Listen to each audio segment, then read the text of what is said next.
만약 당신이 사랑하는 모든 것이 단 하루 만에 사라진다면 그래도 하나님을 사랑할 수 있겠습니까? 만약 아침에는 가족들이 곁에 있고 직장은 안정적이며 몸은 건강했는데 해가 질 무렵에는 그 모든 것을 빼앗겼다면 하늘을 향한 당신의 대답은 어떠할까요? 이 질문은 단순히 이론적인 것이 아닙니다. 상상 속의 연습 문제도 아닙니다. 이것은 실제로 일어났던 일입니다. 당신과 똑같은 감정을 느끼고 당신과 같은 꿈을 꾸며 당신과 같은 두려움을 가진 살과 피를 가진 한 남자에게 일어난 일입니다. 그리고 그가 보인 반응은 모든 인간적인 예상을 뛰어넘었고 하나님이 주시는 것 때문이 아니라 그분이 어떤 분이신지 때문에 그분을 사랑한다는 것이 무엇을 의미하는지 드러냈습니다. 오늘 우리는 고통과 회복, 그 이상을 이야기하는 한 편의 대서사시 속으로 함께 걸어 들어갈 것입니다. 인류 역사상 기록된 가장 강렬한 믿음의 여정에 깊이 빠져들 것입니다. 이 땅에서 가치 있다고 여겼던 모든 것을 송두리째 잃고도 오히려 예배를 선택한 한 남자를 만나게 될 것입니다. 가장 깊은 고통을 가장 진실한 찬양으로 어떻게 바꿀 수 있는지 이해하게 될 것입니다. 그리고 무엇보다 하나님께서 우리 주변의 모든 것이 무너져 내리도록 허락하실 때 어떤 일이 일어나는지 발견하게 될 것입니다. 저는 여러분에게 정해진 답이나 마법 같은 공식을 제시하지 않을 것입니다. 그 대신 당신 마음 가장 깊은 곳, 상실과 버림받음에 대한 가장 은밀한 두려움을 간직한 그 공간을 어루만질 대화와 성찰의 자리로 당신을 초대합니다. 잠시 완벽한 삶을 상상해 보십시오. 동화 속의 그런 완벽함이 아니라 당신의 손과 하나님의 축복으로 이룰 수 있는 현실적인 행복, 가능한 완벽함을 말입니다.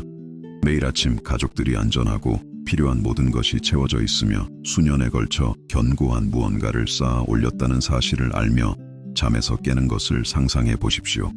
아침에 커피 향기, 집안을 가득 채우는 사랑하는 이들의 목소리, 일터로 향할 때 느끼는 목적의식, 그리고 올바른 길을 가고 있다는 확신에서 오는 평안함을 상상해 보십시오. 이제 그 모든 것이 폭풍에 찢긴 커튼처럼 당신에게서 뜯겨나가는 것을 상상해 보십시오. 연이어 걸려오는 전화 한 통 한 통이 이전보다 더 끔찍한 소식을 전하는 것을 상상해 보십시오. 발밑이 꺼지고 숨이 막히고 무언가, 그 무엇이라도 붙잡으려 애쓰는 동안 세상이 빙빙 도는 것을 상상해 보십시오. 눈앞에서 거울이 산산조각 나고 그 조각 하나하나가 당신이 방금 잃어버린 소중한 무언가를 비추는 그 느낌을 상상해 보십시오. 오늘 우리가 들어가 볼 곳은 바로 이 불가능한 고통의 자리, 논리가 닿지 않고 이성이 위로가 되지 않는 심연입니다. 만약 이 여정의 끝까지 저와 함께 하신다면 저는 단지 오래된 이야기를 들려드리는 것에 그치지 않겠다고 약속합니다. 이 이야기가 오늘 지금 당신의 삶 바로 이 순간에 당신의 영혼에 어떻게 위로를 가져다 줄 수 있는지 보여드리겠습니다. 폭풍 속에서도 믿음을 잃지 않고 맞서는 법, 내면의 모든 것이 포기하고 싶을 때 찬양하는 법, 하나님이 가장 멀게 느껴질 때 바로 그 순간에 그분을 발견하는 법에 대한 영적인 비밀을 드러낼 것입니다.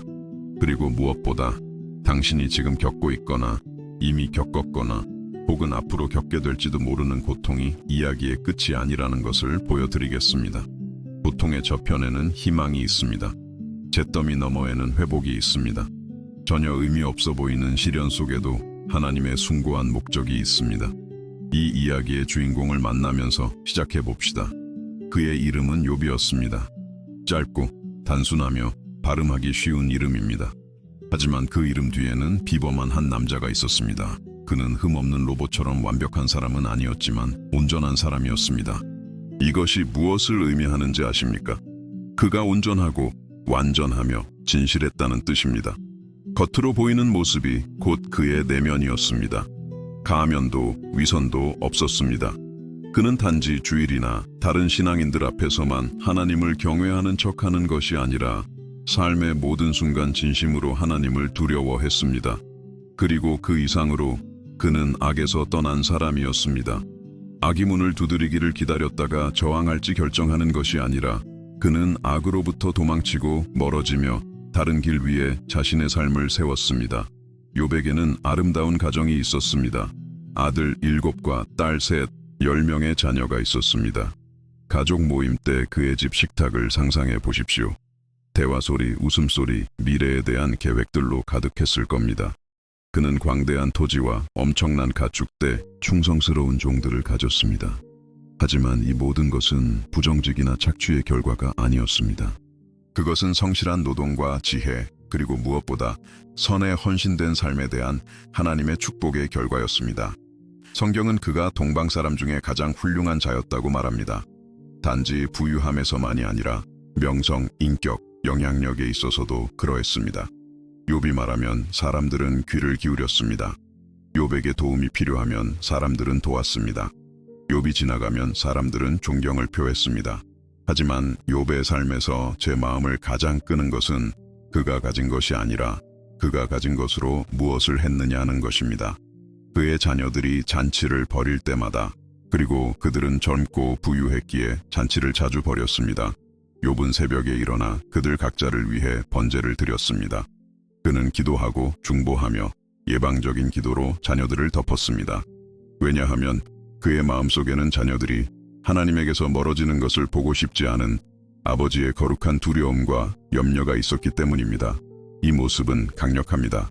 성공하고 영향력 있고 강력한 남자가 새벽에 무릎 꿇고 자녀들을 위해 기도하는 모습, 이것은 욥의 마음이 어디에 있었는지를 보여줍니다. 그의 마음은 소유에 묶여 있지 않고 사람들에게 매여 있었습니다. 더 많이 쌓는데 집중하지 않고 진정으로 중요한 것을 지키는 데 마음을 썼습니다. 그리고 바로 이 지점에서 이야기는 예상치 못한 방향으로 흘러갑니다. 우리 눈에는 보이지 않지만 우리가 만지는 모든 것보다 더 실제적인 영적인 차원에서 한 대화가 벌어지고 있었습니다. 하나님께서 천사들과 함께 계셨고 그들 가운데 사탄도 나타났습니다. 사탄이 누구인지, 어떻게 그가 하나님의 보좌에 접근할 수 있는지에 대한 복잡한 신학적 세부 사항은 여기서 다루지 않겠습니다. 여기서 중요한 것은 그 대화에서 무슨 일이 일어났느냐는 것입니다. 하나님께서 사탄에게 어디서 왔느냐고 물으시자 사탄은 땅을 두루 돌아다니며 살피고 왔다고 대답했습니다. 그러자 하나님께서 모든 것을 바꿀 질문을 하셨습니다. 네가 내 종 욥을 주의하여 보았느냐? 그와 같이 온전하고 정직하여 하나님을 경외하며 악에서 떠난 자는 세상에 없느니라. 이것은 신적인 칭찬이었습니다. 우주의 창조주이신 하나님께서 온 하늘의 궁정 앞에서 한 인간을 지목하여 칭찬하신 것입니다. 하지만 본성이 고소자인 사탄은 그냥 넘어가지 않았습니다. 그는 수세기에 걸쳐 울려 퍼진 독이 든 고발로 응수했습니다. 욥이 어찌 까닭없이 하나님을 경외하리이까? 주께서 그와 그의 집과 그의 모든 소유물을 울타리로 두르심 때문이 아니니이까? 주께서 그의 손으로 하는 바를 복되게 하사 그의 소유물이 땅에 넘치게 하셨음이니이다. 이제 주의 손을 펴서 그의 모든 소유물을 치소서. 그리하시면 틀림없이 주를 향하여 욕하지 않겠나이까? 이 고발은 모든 예배의 동기를 의심하게 만들기 때문에 깊고 고통스럽습니다. 사탄은 욥이 단지 혜택 때문에 하나님을 사랑하며 그의 믿음은 상업적 거래에 불과하고 만약 선물이 멈추면 찬양도 멈출 것이라고 말하고 있었던 것입니다. 그리고 여기서 저는 잠시 멈춰 당신에게 개인적인 질문을 해야겠습니다. 당신은 왜 하나님을 섬기십니까? 왜 기도하고, 왜 교회에 가고, 왜 성경을 읽으며, 왜 그리스도인의 삶을 살려고 애쓰십니까? 그것이 무언가를 대가로 받기를 기대하기 때문입니까? 건강, 번영, 보호, 꿈의 실현 같은 것들 말입니다. 아니면 그분이 당신을 위해 무엇을 하시거나 하지 않으시는지와 상관없이 순수하게 그분이 어떤 분이신지 때문에 그분을 사랑하기 때문입니까? 저는 판단하려는 것이 아닙니다. 단지 정직하게 내면을 들여다보도록 당신을 초대하는 것입니다.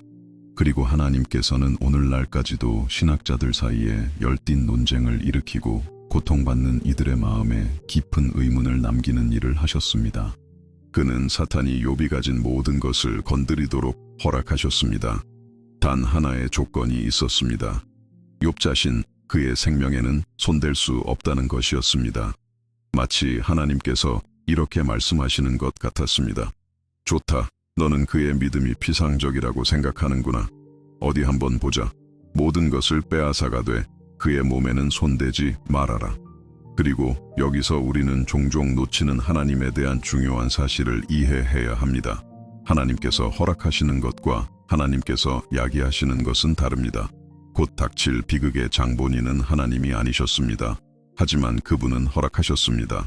왜냐하면 그분은 욥을 신뢰하셨고 그 남자의 믿음이 진실하다는 것을 아셨으며 이 끔찍한 시련의 그림자 속에서 더 큰 목적이 짜여지고 있었기 때문입니다. 그리고 마침내 그날이 왔습니다. 욥이 남은 긴 생애 동안 결코 잊지 못할 그날, 그날도 다른 날과 똑같이 시작되었습니다. 태양은 똑같이 떠올랐고 새들은 똑같이 노래했으며 일상은 평소와 같이 흘러갔습니다. 욥은 그 태양이 지기 전에 자신의 전 생애가 파괴될 것이라고는 상상조차 할 수 없었습니다. 하늘에는 아무런 징조도 경고도 준비할 시간도 없었습니다. 비극은 갑자기 맑은 하늘의 날벼락처럼 사전 진동 없는 지진처럼 닥쳐왔습니다. 첫 번째 사자가 숨을 헐떡이며 달려왔습니다. 그의 얼굴은 공포로 얼룩져 있었습니다. 그의 입에서 말이 쏟아져 나왔습니다. 소는 밭을 갈고 나귀는 그 곁에서 풀을 먹는데 스바 사람이 갑자기 이르러 그것들을 빼앗고 칼로 종들을 죽였나이다.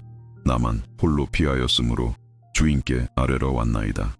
욥이 아직 이 소식을 소화하며 손실의 규모를 파악하려 애쓰는 동안 또 다른 사자가 도착했습니다. 그는 첫 번째 사자보다 훨씬 더 겁에 질려 있었습니다. 하나님의 불이 하늘에서 떨어져서 양과 종들을 살라버렸나이다. 나만 홀로 피하였으므로 주인께 아뢰러 왔나이다. 연이은 두 번의 타격, 두 번의 막대한 손실. 하지만 아직 희망은 있었습니다. 다른 재산도 있었고 무엇보다 가족이 있었습니다. 그러나 폭풍은 이제 막 시작되었을 뿐이었습니다. 세 번째 사자가 지평선에 나타나 절박하게 달려왔습니다. 갈대아 사람이 새 무리를 지어 갑자기 낙택에 달려들어 그것을 빼앗으며 칼로 종들을 죽였나이다. 나만 홀로 피하였으므로 주인께 아뢰러 왔나이다. 세 명의 사자, 세 번의 비극, 세 번의 파괴적인 손실. 그 기분을 상상할 수 있습니까? 마치 발밑의 땅이 조각조각 뜯겨 나가는 것과 같습니다. 각 단어가 명치를 때려 폐에서 모든 공기를 빼앗아 가는 것과 같습니다. 하지만 최악은 아직 오지 않았습니다. 그리고 제가 최악이라고 말하는 것은 한국어에 곧 밝혀질 공포를 제대로 담아낼 단어가 없기 때문입니다. 네 번째 사자가 도착했습니다. 그리고 그는 다른 이들과 달리 물질적인 재산에 대해 말하지 않았습니다.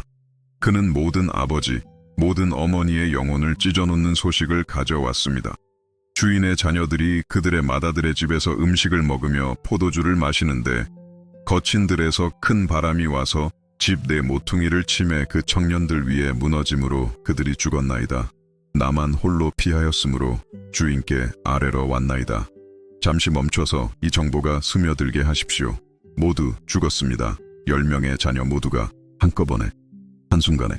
그들이 모여 행복하게 삶을 축하하고 있을 때 집 전체가 그들 위로 무너져 내렸습니다. 욥이 되어 이 소식을 듣는 것을 상상해 보십시오. 당신이 매일 새벽 기도했던 그 자녀들, 당신이 키우고 교육하고 사랑하고 가르치고 순영한 보호했던 그 모든 자녀들이 순식간에 당신에게서 빼앗겼다는 말을 듣는 것을 상상해 보십시오. 한 명도 남지 않았습니다. 생존자는 없었습니다. 제대로 작별 인사를 할 시신조차 없습니다. 모든 것이 너무나 갑작스럽고 너무나 폭력적이며 너무나 최종적으로 일어났습니다. 그 순간 욥의 머릿속에 무엇이 스쳐 지나갔을까요?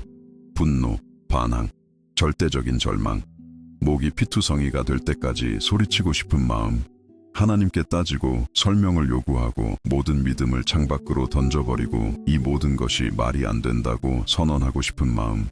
만약 당신의 머릿속에 그런 생각이 스쳤다면 그렇게 느끼는 것이 지극히 정상입니다.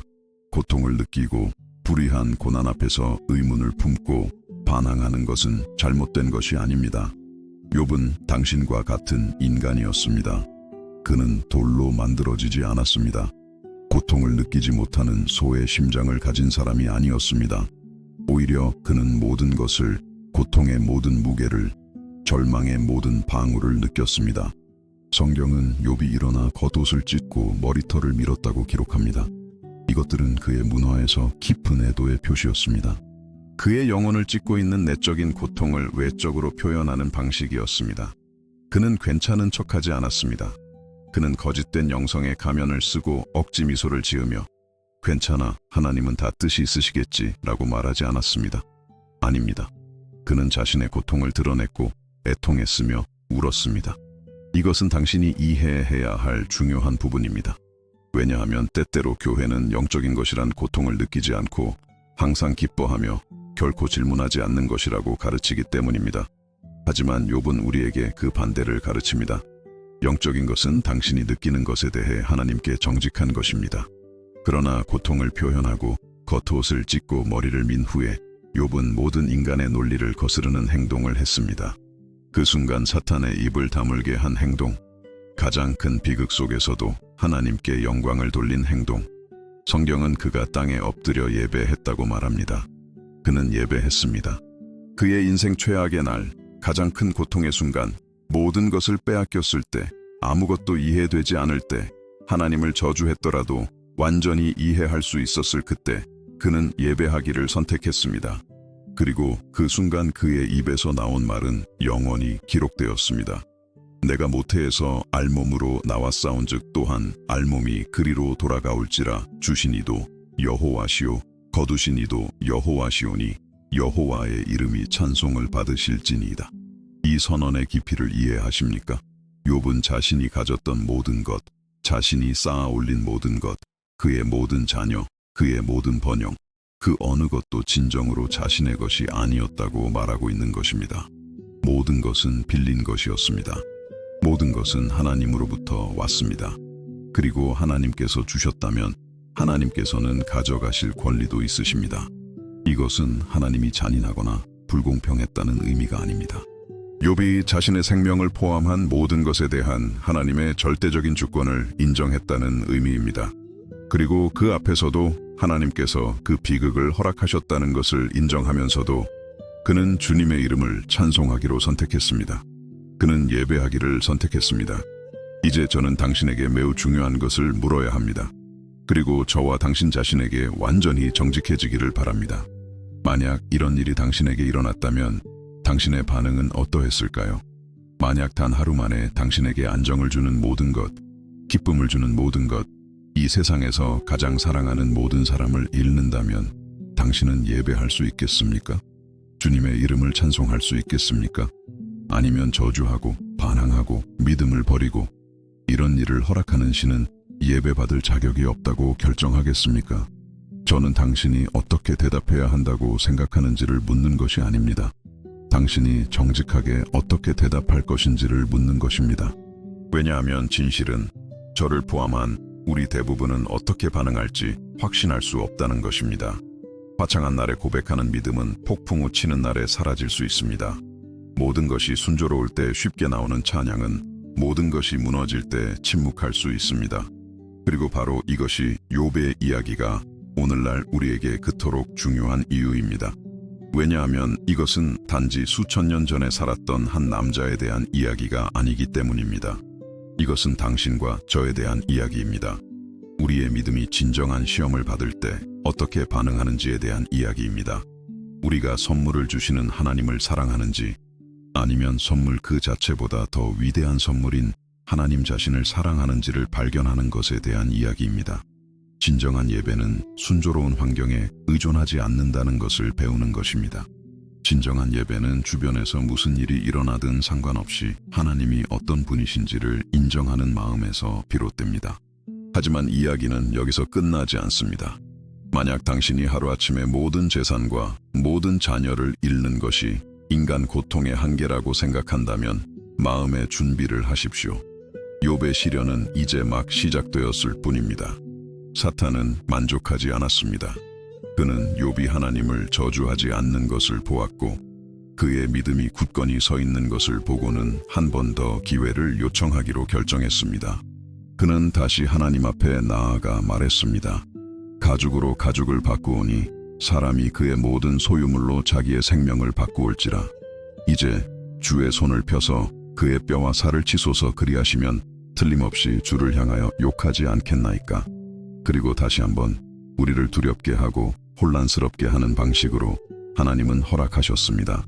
사탄에게 말씀하셨습니다. 내가 그를 네 손에 맡기노라. 다만 그의 생명은 해하지 말지니라. 그러자 끔찍하고 고통스러우며 굴욕적인 병이 욥을 덮쳤습니다.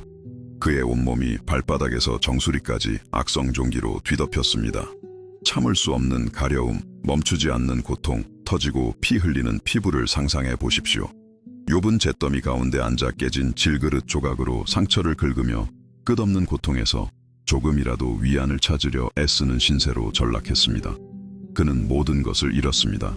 재산, 종, 가축, 자녀들, 그리고 이제는 건강, 존엄성, 외모까지도 잃어가고 있었습니다.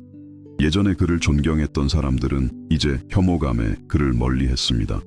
예전에 그를 칭송했던 친구들은 이제 그가 무슨 끔찍한 죄를 지었기에 이런 벌을 받는지 의심의 눈초리로 그를 바라보았습니다. 심지어 같은 고통을 겪고 있던 그의 아내, 똑같은 자녀들을 잃은 그녀마저도 그에게 다가와 쓴 말을 던졌습니다. 당신이 그래도 자기의 온전함을 굳게 지키느냐? 하나님을 욕하고 죽으라. 이 순간의 외로움을 생각해 보십시오. 그의 곁에서 위로하고 함께 울고 폭풍을 함께 맞서야 할 유일한 사람이 그에게 하나님을 포기하고 죽으라고 말하고 있었습니다. 그녀가 악하거나 잔인해서가 아니었습니다. 그녀는 고통에 너무나 망가져서 더 이상 계속할 가치가 있다고 믿을 수 없었던 것입니다. 그녀에게 죽음은 고통으로부터의 해방이었을 것입니다. 그리고 아마도 그녀 역시 항상 가족을 돌보던 그 강인한 남편이 그런 비참한 상태로 전락한 것을 보며 속으로 죽어가고 있었을지도 모릅니다. 그러나 욥은 그녀에게 그의 믿음의 깊이를 드러내는 말로 대답했습니다. 그대의 말이 한 어리석은 여자의 말 같도다. 우리가 하나님께 복을 받았은즉 화도 받지 아니하겠느냐. 바로 거기 그 나락의 밑바닥에서도 모든 것이 하나님께서 그를 버리셨다고 가리키는 순간에도 욥은 하나님의 손을 놓기를 거부했습니다. 그는 무슨 일이 일어나고 있는지 이해하지 못했습니다. 답을 가지고 있지 않았습니다. 그 고통 속에서 목적을 볼 수 없었습니다. 그러나 그는 계속 신뢰하기로 선택했습니다. 그리고 여기에 오늘 당신에게 전해야 할 강력한 진실이 있습니다. 믿음은 모든 답을 갖는 것이 아닙니다. 믿음은 하나님의 계획을 완벽하게 이해하는 것이 아닙니다. 믿음은 항상 기뻐하고 결코 질문하지 않는 것이 아닙니다. 믿음은 신뢰할 논리적인 이유가 없을 때 신뢰하기로 선택하는 것입니다. 믿음은 앞길이 보이지 않을 때 하나님의 손을 붙잡는 것입니다. 믿음은 고통 속에서 예배하고 하나님 앞에서 울부짖되 그분을 버리지 않으며 질문하되 포기하지 않는 것입니다. 욥은 우리에게 분노하고 혼란스러워하고 절망하면서도 여전히 믿음을 지킬 수 있음을 가르쳐 줍니다. 이 두 가지는 서로 배타적이지 않습니다. 이 시점에 욥의 세 친구가 그에게 닥친 모든 일에 대해 듣고 그를 방문하기로 결정했습니다. 엘리바스, 빌닷, 소발이었습니다. 그들은 먼 곳에서 와서 만나기로 약속했고 마침내 멀리서 욥을 보았을 때 그를 알아보지도 못했습니다. 그는 고통으로 너무나 일그러져서 다른 사람처럼 보였습니다. 그리고 그가 욥이라는 것을 알아차렸을 때 그들은 겉옷을 찢고 머리 위에 티끌을 날리며 그와 함께 땅에 앉아 7일 밤낮을 보냈습니다. 그리고 아무도 한마디도 하지 않았습니다. 왜냐하면 그의 고통이 말로 다 할 수 없을 만큼 크다는 것을 보았기 때문입니다. 이것은 성경에서 가장 아름답고도 가장 슬픈 장면 중 하나입니다. 아름다운 이유는 고통받는 친구와 함께 앉아있기 위해 자신의 삶을 뒤로하고 먼 길을 여행 온 친구들을 보여주기 때문입니다. 그들에게는 해결책도 답도 없었지만 함께 있어 주었습니다. 그리고 때때로 고통받는 사람에게 필요한 것은 바로 그 존재 자체입니다. 함께 아파하고 함께 울어주며 그냥 곁에 있어 주는 사람. 하지만 동시에 슬픈 이유는 나중에 보게 되겠지만 이렇게 좋게 시작했던 바로 그 친구들이 결국 판단과 공허한 비난으로 가득 찬 말로 욥에게 더 큰 고통을 안겨줄 것이기 때문입니다. 잠시 우리의 대화를 멈추고 싶습니다. 만약 이 메시지가 당신의 마음에 와닿고 의미가 있었다면 좋아요를 눌러주시길 부탁드립니다. 간단한 행동이지만 당신처럼 희망과 위로의 말이 필요한 더 많은 사람들에게 다가가는 데 큰 도움이 됩니다. 그리고 아직 저희 커뮤니티의 일원이 아니시라면 채널을 구독하고 알림 설정을 켜서 앞으로 올라올 믿음과 하나님, 그리고 이 그리스도인의 삶을 어떻게 현실적이고 정직하게 살아갈지에 대한 깊은 성찰을 담은 영상들을 놓치지 마십시오. 그보다 더 특별한 초대를 하고 싶습니다. 당신이 사랑하는 사람 중에 고통과 상실, 불확실함과 시련의 시간을 보내고 있는 사람을 떠올려 보십시오. 혼자가 아니라는 것, 희망이 있다는 것, 하나님이 버리지 않으셨다는 말을 들어야 할 사람, 이 영상을 그 사람과 공유해 주십시오. 그것이 오늘 그 사람에게 필요한 위로의 말이 될 수도 있고, 앞으로의 날들 동안 그의 마음속에서 피어날 희망의 씨앗이 될 수도 있습니다. 마지막으로 아래 댓글을 통해 당신이 무엇을 느꼈는지, 이 메시지가 당신 안에서 무엇을 일깨웠는지, 욥의 이야기 중 어떤 부분이 당신의 마음을 가장 울렸는지 알려주십시오. 저는 당신의 경험을 정말로 알고 싶고 당신의 간증을 읽고 싶으며 이 메시지가 당신의 삶에 어떻게 영향을 미치고 있는지 이해하고 싶습니다. 당신의 댓글은 우리가 함께하는 여정의 중요한 부분이며 당신이 공유하는 한마디 한마디가 다른 독자에게도 격려가 될 수 있습니다. 욥이 잿더미에 앉아 온몸이 상처로 뒤덮인 채 상상할 수 없는 상실의 무게에 영혼이 짓눌려 있는 동안 그는 일어난 모든 일을 곱씹기 시작했습니다. 그리고 고통받는 모든 인간처럼 그는 질문하기 시작했습니다. 설명을 찾기 시작했습니다. 안으로 밖으로 위로 시선을 돌리며 그 모든 것의 이유를 이해하려 애썼습니다. 그는 자신의 전생애를 기억 속에서 되짚으며 그런 징벌을 정당화할 만한 숨겨진 죄나 심각한 결함을 찾아보려 했습니다. 하지만 아무것도 찾지 못했습니다. 그리고 이것이 고통을 더욱 혼란스럽고 더욱 고통스럽게 만들었습니다. 왜냐하면 당신이 잘못한 것을 알고 고통받을 때는 적어도 설명이라도 있기 때문입니다. 하지만 당신의 양심이 깨끗한데도 고통받을 때, 온전한 삶을 살았음에도 불구하고 고통에 짓눌릴 때 그 혼란은 거의 견딜 수 없습니다. 욥은 말하기 시작했고 그의 고뇌를 표현했습니다. 그의 말은 날 것이었고 정직했으며 절박했습니다. 그는 자신이 태어난 날을 저주했습니다. 차라리 존재하지 않았더라면 더 좋았을 것이라고 말했습니다. 왜 하나님은 괴로운 자에게 생명을 주시며 죽기를 바라는 자에게 생명을 주시는지 물었습니다. 이것은 믿음이 약한 사람의 말이 아닙니다. 깊은 고통 속에서 하나님께 잔인할 정도로 정직한 사람의 말입니다. 그리고 하나님은 그를 벼락으로 치지 않으셨습니다. 질문했다고 벌하지 않으셨습니다. 하나님은 들으셨습니다. 왜냐하면 하나님은 우리가 먼지이며 연약하고 한계가 있음을 아시기 때문입니다. 그리고 여기에 오늘 당신에게 드리고 싶은 또 하나의 해방적인 진실이 있습니다. 하나님은 당신의 질문을 감당하실 만큼 크신 분입니다. 괜찮지 않을 때 괜찮은 척할 필요가 없습니다. 당신의 분노, 혼란, 고통을 숨길 필요가 없습니다. 하나님은 당신의 거짓된 경건함보다 당신의 날 것 그대로의 정직함을 더 원하십니다. 욥은 하늘을 향해 자신의 고뇌를 외쳤고 하나님은 불쾌해하지 않으셨습니다. 오히려 하나님은 그 정직함을 존중하셨습니다. 그러니 만약 당신이 지금 어려운 일을 겪고 있다면, 답이 없는 것처럼 보이는 질문들이 있다면, 당신의 삶에 고통스러운 일을 허락하신 이유를 이해할 수 없어 하나님께 화가 나 있다면 그분께 그렇게 말해도 된다는 것을 아십시오. 소리쳐도 되고 울어도 되며 질문해도 됩니다. 그분은 감당하실 수 있습니다. 그분은 이해하십니다. 그분이 멀리 계신 것처럼 보일 때조차도 그분은 당신 가까이에 계십니다. 욥의 여정은 이제 막 시작되었습니다. 그는 아직 친구들과 긴 대화를 나눠야 했고 더 많은 질문을 거쳐야 했으며 위로를 찾기 전에 고통 속으로 더 깊이 빠져들어야 했습니다. 하지만 이미 이 시작에서, 이야기의 이 서막에서 우리는 강력한 무언가가 형성되고 있음을 볼 수 있습니다. 축복에 의존하지 않는 믿음, 협상할 수 없는 예배, 우리가 사랑하는 모든 것이 빼앗겼을 때조차 살아남는 하나님에 대한 사랑. 그리고 이 믿음, 이 예배, 이 사랑이 바로 하나님께서 우리 각자에게서 찾고 계시는 것입니다.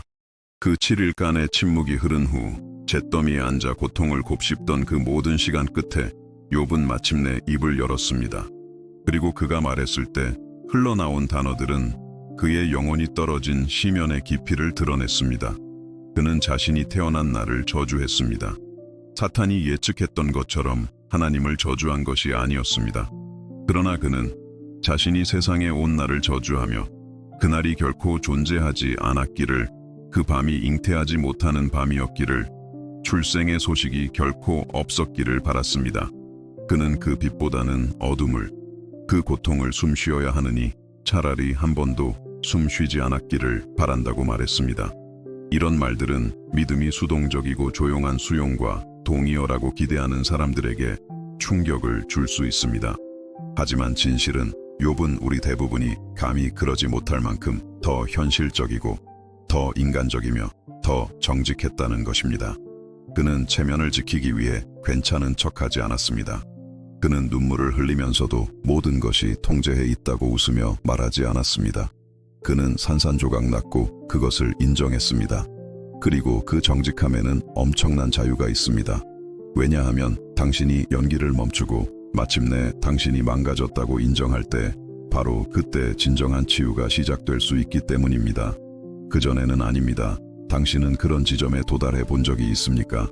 고통이 너무 커서 태어난 것이 과연 가치가 있었는지 의문이 드는 그곳 말입니다. 당신의 삶을 돌아보며 왜 그런 일을 겪어야만 했는지, 왜 그 특정한 고통에서 벗어날 수 없었는지 자문하는 곳. 아마 당신은 약해 보이거나 믿음이 없어 보일까봐 두려워 그것을 소리내어 말한 적이 없을지도 모릅니다. 하지만 당신 마음 깊은 곳, 생각에 잠긴 가장 어두운 새벽 시간에 그런 질문들이 떠오른 적이 있을 것입니다. 괜찮습니다. 그 싸움에서 당신은 혼자가 아닙니다. 이 땅을 밟았던 가장 신실한 사람 중 한 명인 욥도 그것을 겪었습니다. 욥의 친구들은 그가 한 모든 말을 들었습니다. 그리고 나서 그들은 차례로 말하기 시작했습니다. 설명할 수 없는 것을 설명하려 하고 욥의 고통을 자신들의 잘 정리된 신학적 상자에 끼워 맞추려 했습니다. 엘리바스가 첫 번째였습니다. 그는 부드럽고 거의 존중하는 태도로 시작했지만 곧 자신이 정말로 생각하는 바를 드러냈습니다. 그는 욥에게 죄 없는 자는 결코 망한 적이 없으며 악을 심는 자는 악을 거둔다고 말했습니다. 그 말 속에 담긴 메시지는 분명했습니다. 욥, 너는 분명히 무언가 잘못했다. 아무 이유 없이 이렇게 고통받는 사람은 없다. 네 삶을 점검하고 숨겨진 죄를 찾아 고백하면 모든 것이 괜찮아질 것이다. 이 논리는 언뜻 보기에 말이 되는 것 같습니다. 우리는 원인과 결과의 세계에 살고 있습니다. 심은 대로 거둡니다. 일하면 월급을 받습니다. 과식하면 살이 찝니다. 고통이 항상 죄의 결과라고 생각하는 것은 이치에 맞습니다. 하지만 욥은 우리에게 영적인 삶이 이 단순한 수학보다 더 복잡하다는 것을 가르쳐줍니다. 모든 고통이 징벌은 아닙니다. 모든 아픔이 나쁜 선택의 결과는 아닙니다. 때로는 선한 사람들, 온전한 사람들, 진심으로 하나님을 사랑하는 사람들이 명확한 설명 없이, 특정 죄에 대한 벌 없이 끔찍한 시련을 겪습니다. 그리고 여기에 오늘 당신이 스스로에게 해야 할 질문이 있습니다. 당신은 누군가가 고통받는 것을 볼 때 첫 반응이 무엇입니까? 그 사람이 무언가 잘못했다고 가정합니까? 심은 대로 거두고 있다고 생각합니까? 어떤 식으로든 겪고 있는 일을 받을 만하다고 생각합니까?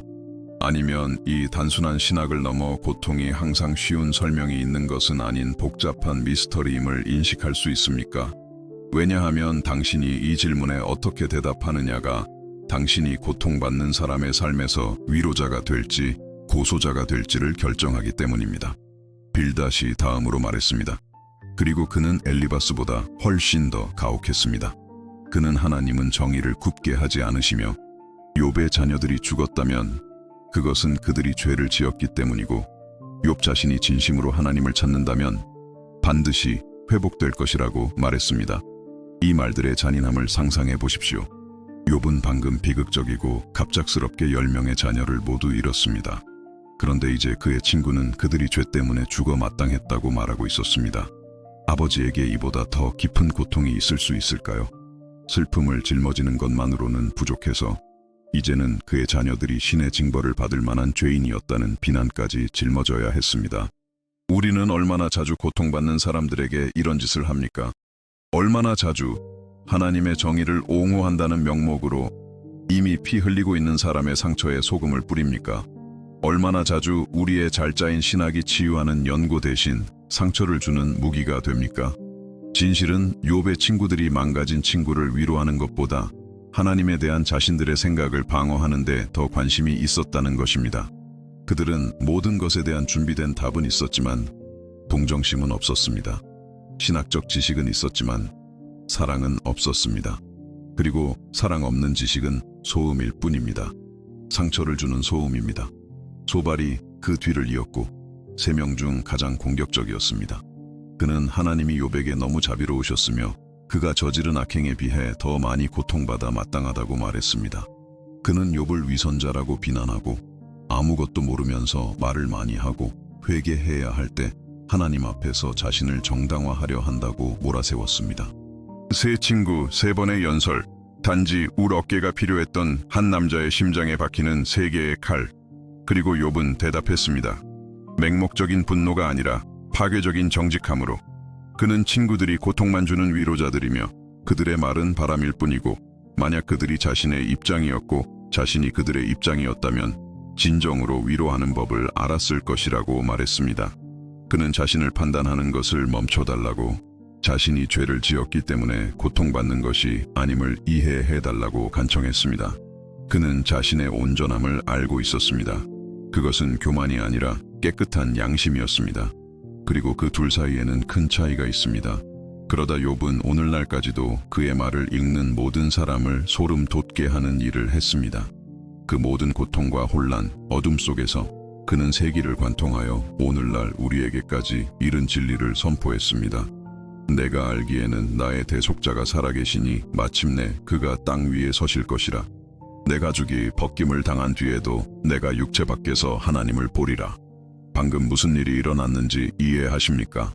건강도, 가족도, 재산도, 진정한 친구도, 답도, 고통에 대한 위안도 없는 한 남자가 갑자기 자신의 구속자가 살아계신다는 절대적인 확신을 선포합니다.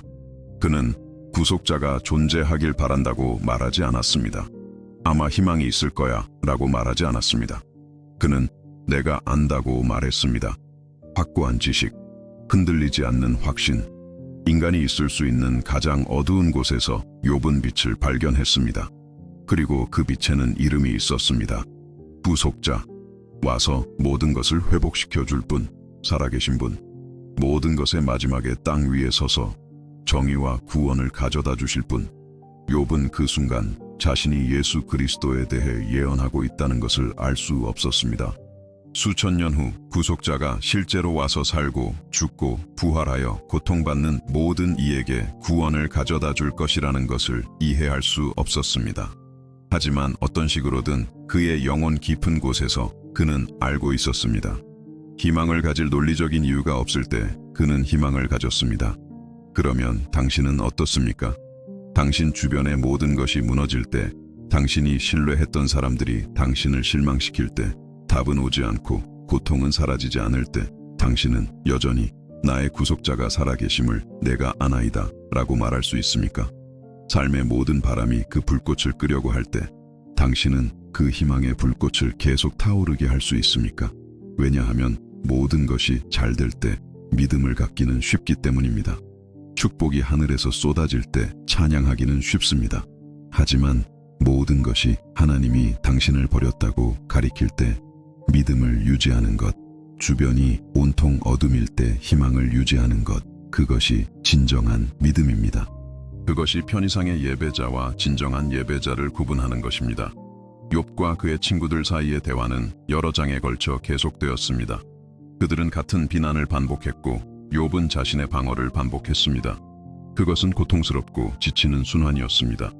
친구들은 욥이 저지르지 않은 죄를 회개해야 한다고 주장했습니다. 그리고 욥은 교만 때문이 아니라 그것이 사실이었기 때문에 자신의 결백을 주장했습니다. 그는 자신이 완벽하다고 말하는 것이 아니라 그 정도의 고통을 정당화할 만한 아무것도 하지 않았다고 말하고 있었습니다. 그리고 그는 옳았습니다. 왜냐하면 이야기의 시작에서 하나님 자신이 욥이 온전하고 정직하다고 선언하셨기 때문입니다. 문제는 욥에게 있지 않았습니다. 문제는 그의 친구들의 제한된 신학에 있었습니다. 여기 우리 모두를 위한 깊은 교훈이 있습니다. 신학적으로 말이 되는 것처럼 보이는 것이 항상 진실은 아닙니다.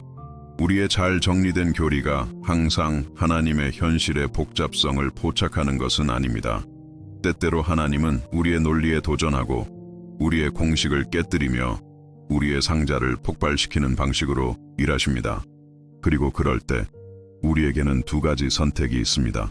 우리의 생각에 집착하고 그에 맞지 않는 사람을 판단하는 것, 욥의 친구들처럼 말입니다. 아니면 우리가 모든 것을 알지 못하며 하나님의 길이 우리의 길보다 높으며 우리의 유한한 마음이 완전히 이해할 수 없는 신비가 있다는 것을 인정하는 겸손함을 갖는 것입니다. 욥은 이것을 가장 어려운 방법으로 배우고 있었습니다. 그는 하나님을 섬기는 것이 당신이 당신의 몫을 다하면 하나님이 자동으로 물질적 축복으로 그의 몫을 다하는 계약이 아니라는 것을 발견하고 있었습니다. 그는 하나님과의 삶이 관계이며 관계는 복잡하다는 것을 발견하고 있었습니다. 때로는 기쁨과 번영의 계절이 있습니다. 다른 때에는 고통과 상실의 계절이 있습니다. 그리고 둘 다 유효합니다. 둘 다 목적이 있습니다. 둘 다 당신이 허락한다면 당신을 하나님께 더 가까이 데려갈 수 있습니다. 대화 중에 욥이 어려운 시기를 겪어본 사람이라면 누구나 공감할 만한 것을 표현하는 순간이 있습니다. 그는 만약 하나님을 어디서 찾을 수 있는지 안다면 그의 법정에 가서 자신의 사건을 제시할 것이라고 말했습니다. 자신의 주장을 펼치고 입에 이유를 가득 채우고 하나님이 무슨 말씀을 하실지 알아낼 것이라고 했습니다. 하지만 문제는 욥이 말했듯이 그가 앞으로 가도 하나님이 거기에 계시지 않고 뒤로 가도 그를 인식할 수 없다는 것이었습니다. 하나님이 왼쪽에서 일하실 때 욥은 그를 볼 수 없었고 오른쪽으로 돌아설 때 그를 찾을 수 없었습니다. 마치 하나님이 숨어 계신 것처럼 욥이 그를 가장 필요로 할 때 바로 사라져 버린 것 같았습니다. 당신도 그렇게 느껴본 적이 있습니까? 절박하게 하나님을 찾았지만 그분이 그냥 거기에 계시지 않는다는 느낌을 받은 적이 있습니까? 기도했지만 당신의 말이 천장에 부딪혀 공허하게 돌아오는 것을 느낀 적이 있습니까? 위로를 찾아 성경을 읽었지만 페이지 위에 죽은 글자들만 발견한 적이 있습니까? 하나님을 만나기 위해 교회에 갔지만 들어갈 때보다 더 공허하게 나온 적이 있습니까? 이 신적인 부재감은 신자가 경험할 수 있는 가장 고통스러운 감정 중 하나입니다. 왜냐하면 당신이 고통받고 있고 하나님이 침묵하시는 것처럼 보일 때 당신은 이중으로 버림받았다고 느끼기 때문입니다. 상황에 의해 버림받고 하나님에 의해 버림받고, 하지만 여기에 욥이 발견했고 당신도 발견해야 할 것이 있습니다. 하나님이 침묵하신다고 해서 하나님이 부재하시는 것은 아닙니다. 하나님이 즉시 응답하지 않으신다고 해서 하나님이 신경 쓰지 않으시는 것은 아닙니다. 때때로 하나님은 당신이 볼 수 있는 것보다 더 깊은 무언가를 하고 계시기 때문에 침묵하십니다. 때때로 하나님이 응답하지 않으시는 이유는 당신에게 필요한 답이 정보가 아니라 변화이기 때문입니다. 당신은 설명이 필요한 것이 아니라 그분의 임재를 경험하는 것이 필요합니다. 그리고 그 경험은 당신의 시간이 아니라 그분의 시간에 옵니다. 욥은 고통과 질문의 여정을 계속했습니다. 그리고 어느 순간 그는 자신의 믿음이 비록 그가 깨닫지 못했을지라도 얼마나 정련되고 있는지를 보여주는 선언을 했습니다. 그는 말했습니다. 그러나 내가 가는 길을 그가 아시나니 그가 나를 단련하신 후에는 내가 순금같이 되어 나오리라. 하나님을 보지 못하고 응답을 듣지 못하고 고통의 불을 통과하면서도 욥은 목적이 있다는 확신을 가졌습니다. 이 모든 것이 무작위가 아니라는 것, 하나님이 무슨 일이 일어나고 있는지 정확히 알고 계시다는 것, 그리고 결국 모든 과정이 끝난 후에 그는 금처럼 정화되어 나올 것이라는 것. 금은 불 없이는 금이 되지 않습니다. 알고 계셨습니까? 원광석은 불순물이 분리되도록 매우 높은 온도에서 녹여야 합니다. 금세공인은 금을 도가니에 넣고 불을 붙이고 기다립니다. 그는 서두르지 않습니다. 너무 일찍 금을 꺼내면 불순물이 남을 것이라는 것을 알고 있습니다. 그래서 그는 녹은 금의 표면에서 자신의 반사를 볼 수 있을 때까지 기다립니다. 그때서야 그는 그것이 순수하다는 것을 압니다. 그때서야 그는 불에서 꺼냅니다. 하나님은 금세공인이십니다. 당신은 금입니다. 그리고 고통은 아무리 고통스러울지라도 불순물을 제거하고 진정한 것을 드러내며 당신을 더 귀한 것으로 변화시키는 불입니다. 아무도 불 속에 있는 것을 좋아하지 않습니다. 아무도 욥이 겪은 것을 겪기를 선택하지 않을 것입니다. 하지만 당신 안에는 시련을 통해서만 드러나고 개발되고 정화될 수 있는 것들이 있습니다. 보지 않고 신뢰하도록 강요받을 때만 도달할 수 있는 믿음의 수준이 있습니다. 다른 모든 것이 제거되고 그분만이 남았을 때만 발견할 수 있는 하나님과의 관계에 깊이가 있습니다. 욥은 이러한 진리들을 발견하고 있었습니다. 이론적으로가 아니라 경험적으로, 설교에서가 아니라 자신의 육체와 영혼으로. 이 모든 고통과 대화의 시간 동안 욥은 또한 정의에 대한 깊은 질문들과 씨름하고 있었습니다. 그는 주위를 둘러보며 악한 사람들이 번성하는 것을 보았습니다. 부정직하고 잔인하며 가난한 사람들을 착취하고 하나님을 거부하는 사람들이 평온하고 행복하며 건강과 부로 가득 찬 삶을 사는 것을 보았습니다. 반면에 온전한 삶을 살았던 그는 파괴되었습니다. 이것에 무슨 정의가 있었습니까? 왜 악인은 번성하고 의인은 고통받는가? 이것은 오늘날까지도 쉬운 답이 없는 오래된 질문입니다. 그리고 아마 당신도 지금 이 질문과 씨름하고 있을지 모릅니다. 아마 당신은 하나님께 신경 쓰지 않고 아무렇게나 살며 나쁘고 이기적인 선택을 하는 사람들이 인생에서 아주 잘 나가는 것처럼 보이는 것을 알고 있을 것입니다. 반면에 올바르게 살려고 노력하고 기도하고 옳은 일을 하려고 애쓰는 당신은 끔찍한 어려움을 겪고 있습니다. 공평해 보이지 않죠. 그리고 적어도 우리의 정의의 척도로는 공평하지 않습니다. 하지만 하나님은 우리가 재는 것처럼 정의를 재지 않으십니다. 하나님은 이생 너머를 보십니다. 하나님은 영원한 멸망으로 이어진다면 일시적인 번영은 축복이 아니라는 것을 아십니다. 하나님은 영원한 영광으로 이어진다면 일시적인 고통은 저주가 아니라는 것을 아십니다. 욥은 자신이 볼 수 있는 것보다 더 큰 정의를 신뢰하는 법을 배우고 있었습니다. 자신의 질문에 즉각적인 답이 필요하지 않다는 것을 배우고 있었습니다. 의심과 믿음이 공존할 수 있으며 질문하면서도 여전히 신뢰할 수 있다는 것을 배우고 있었습니다. 이것은 우리가 욥의 이야기에서 얻을 수 있는 가장 해방적인 교훈 중 하나입니다. 당신의 마음에 믿음을 갖기 위해 모든 것이 해결될 필요는 없습니다. 당신은 혼란스러우면서도 여전히 확신할 수 있습니다. 질문으로 가득 차 있으면서도 여전히 희망으로 가득 찰 수 있습니다. 그리고 욥이 이 모든 문제와 씨름하는 동안 그의 친구들이 계속해서 비난하고 그가 계속해서 자신을 방어하는 동안 그가 볼 수 없는 영적인 세계에서 무언가가 일어나고 있었습니다. 사탄은 침묵하게 되었습니다. 욥이 단지 이익을 위해 하나님을 섬긴다는 비난은 완전히 반박되었습니다. 욥은 모든 것을 잃었지만 여전히 그의 온전함을 지켰습니다. 그의 믿음은 가장 극단적인 방식으로 시험받았고 견뎌냈습니다. 완벽하게는 아니었습니다. 왜냐하면 욥은 인간이었고 그의 고통, 분노, 혼란을 표현했기 때문입니다. 하지만 본질적으로, 근본적으로 그는 하나님의 손을 놓지 않았습니다. 이제 잠시 멈추고 당신 자신의 여정을 되돌아보도록 초대하고 싶습니다. 이 영상이 마음에 드셨나요? 그렇다면 여기에 좋아요를 남겨주세요. 이것이 이 메시지를 더 많은 사람에게 전달하는 데 도움이 되기 때문입니다. 채널을 구독하고 알림 설정을 켜주세요.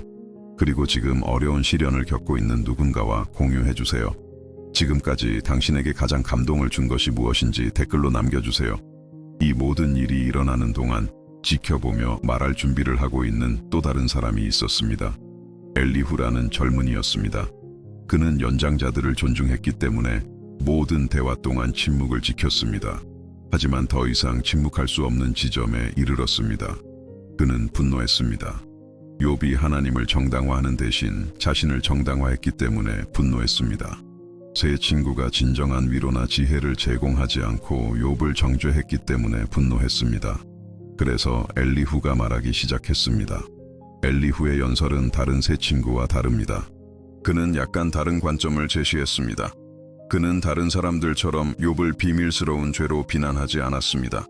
하지만 그는 욥이 하나님의 정의를 의심하고 답을 요구하며 신적인 정의보다 자신의 정의를 앞선 것을 꾸짖었습니다. 엘리후는 욥에게 하나님은 어떤 인간의 고통보다 위대하시며 그분의 길은 더 높고 그분은 누구에게도 설명을 빚지지 않으셨다는 것을 보여주려 했습니다. 엘리후의 연설에는 다른 사람들과 다른 무언가가 있었습니다. 그는 단지 준비된 공식으로 욥의 고통을 설명하려 하지 않았습니다. 그는 우리의 제한된 이해를 뛰어넘는 하나님의 위대함, 신비로운 신성을 가리키려 했습니다. 엘리후는 하나님께서 여러 가지 방법으로 말씀하시지만 사람들은 항상 깨닫지 못한다고 말했습니다. 꿈, 환상, 밤중의 속삭임에 대해 말했습니다. 하나님께서 사람을 잘못된 길에서 돌이키게 하고 구덩이에서 구원하며 그의 생명을 보존하기 위해 고통을 사용하시는 방법에 대해 말했습니다. 이것은 욥이 들어야 할 관점이었습니다. 그의 고통이 반드시 그를 바로잡기 위한 것이었다는 뜻은 아닙니다.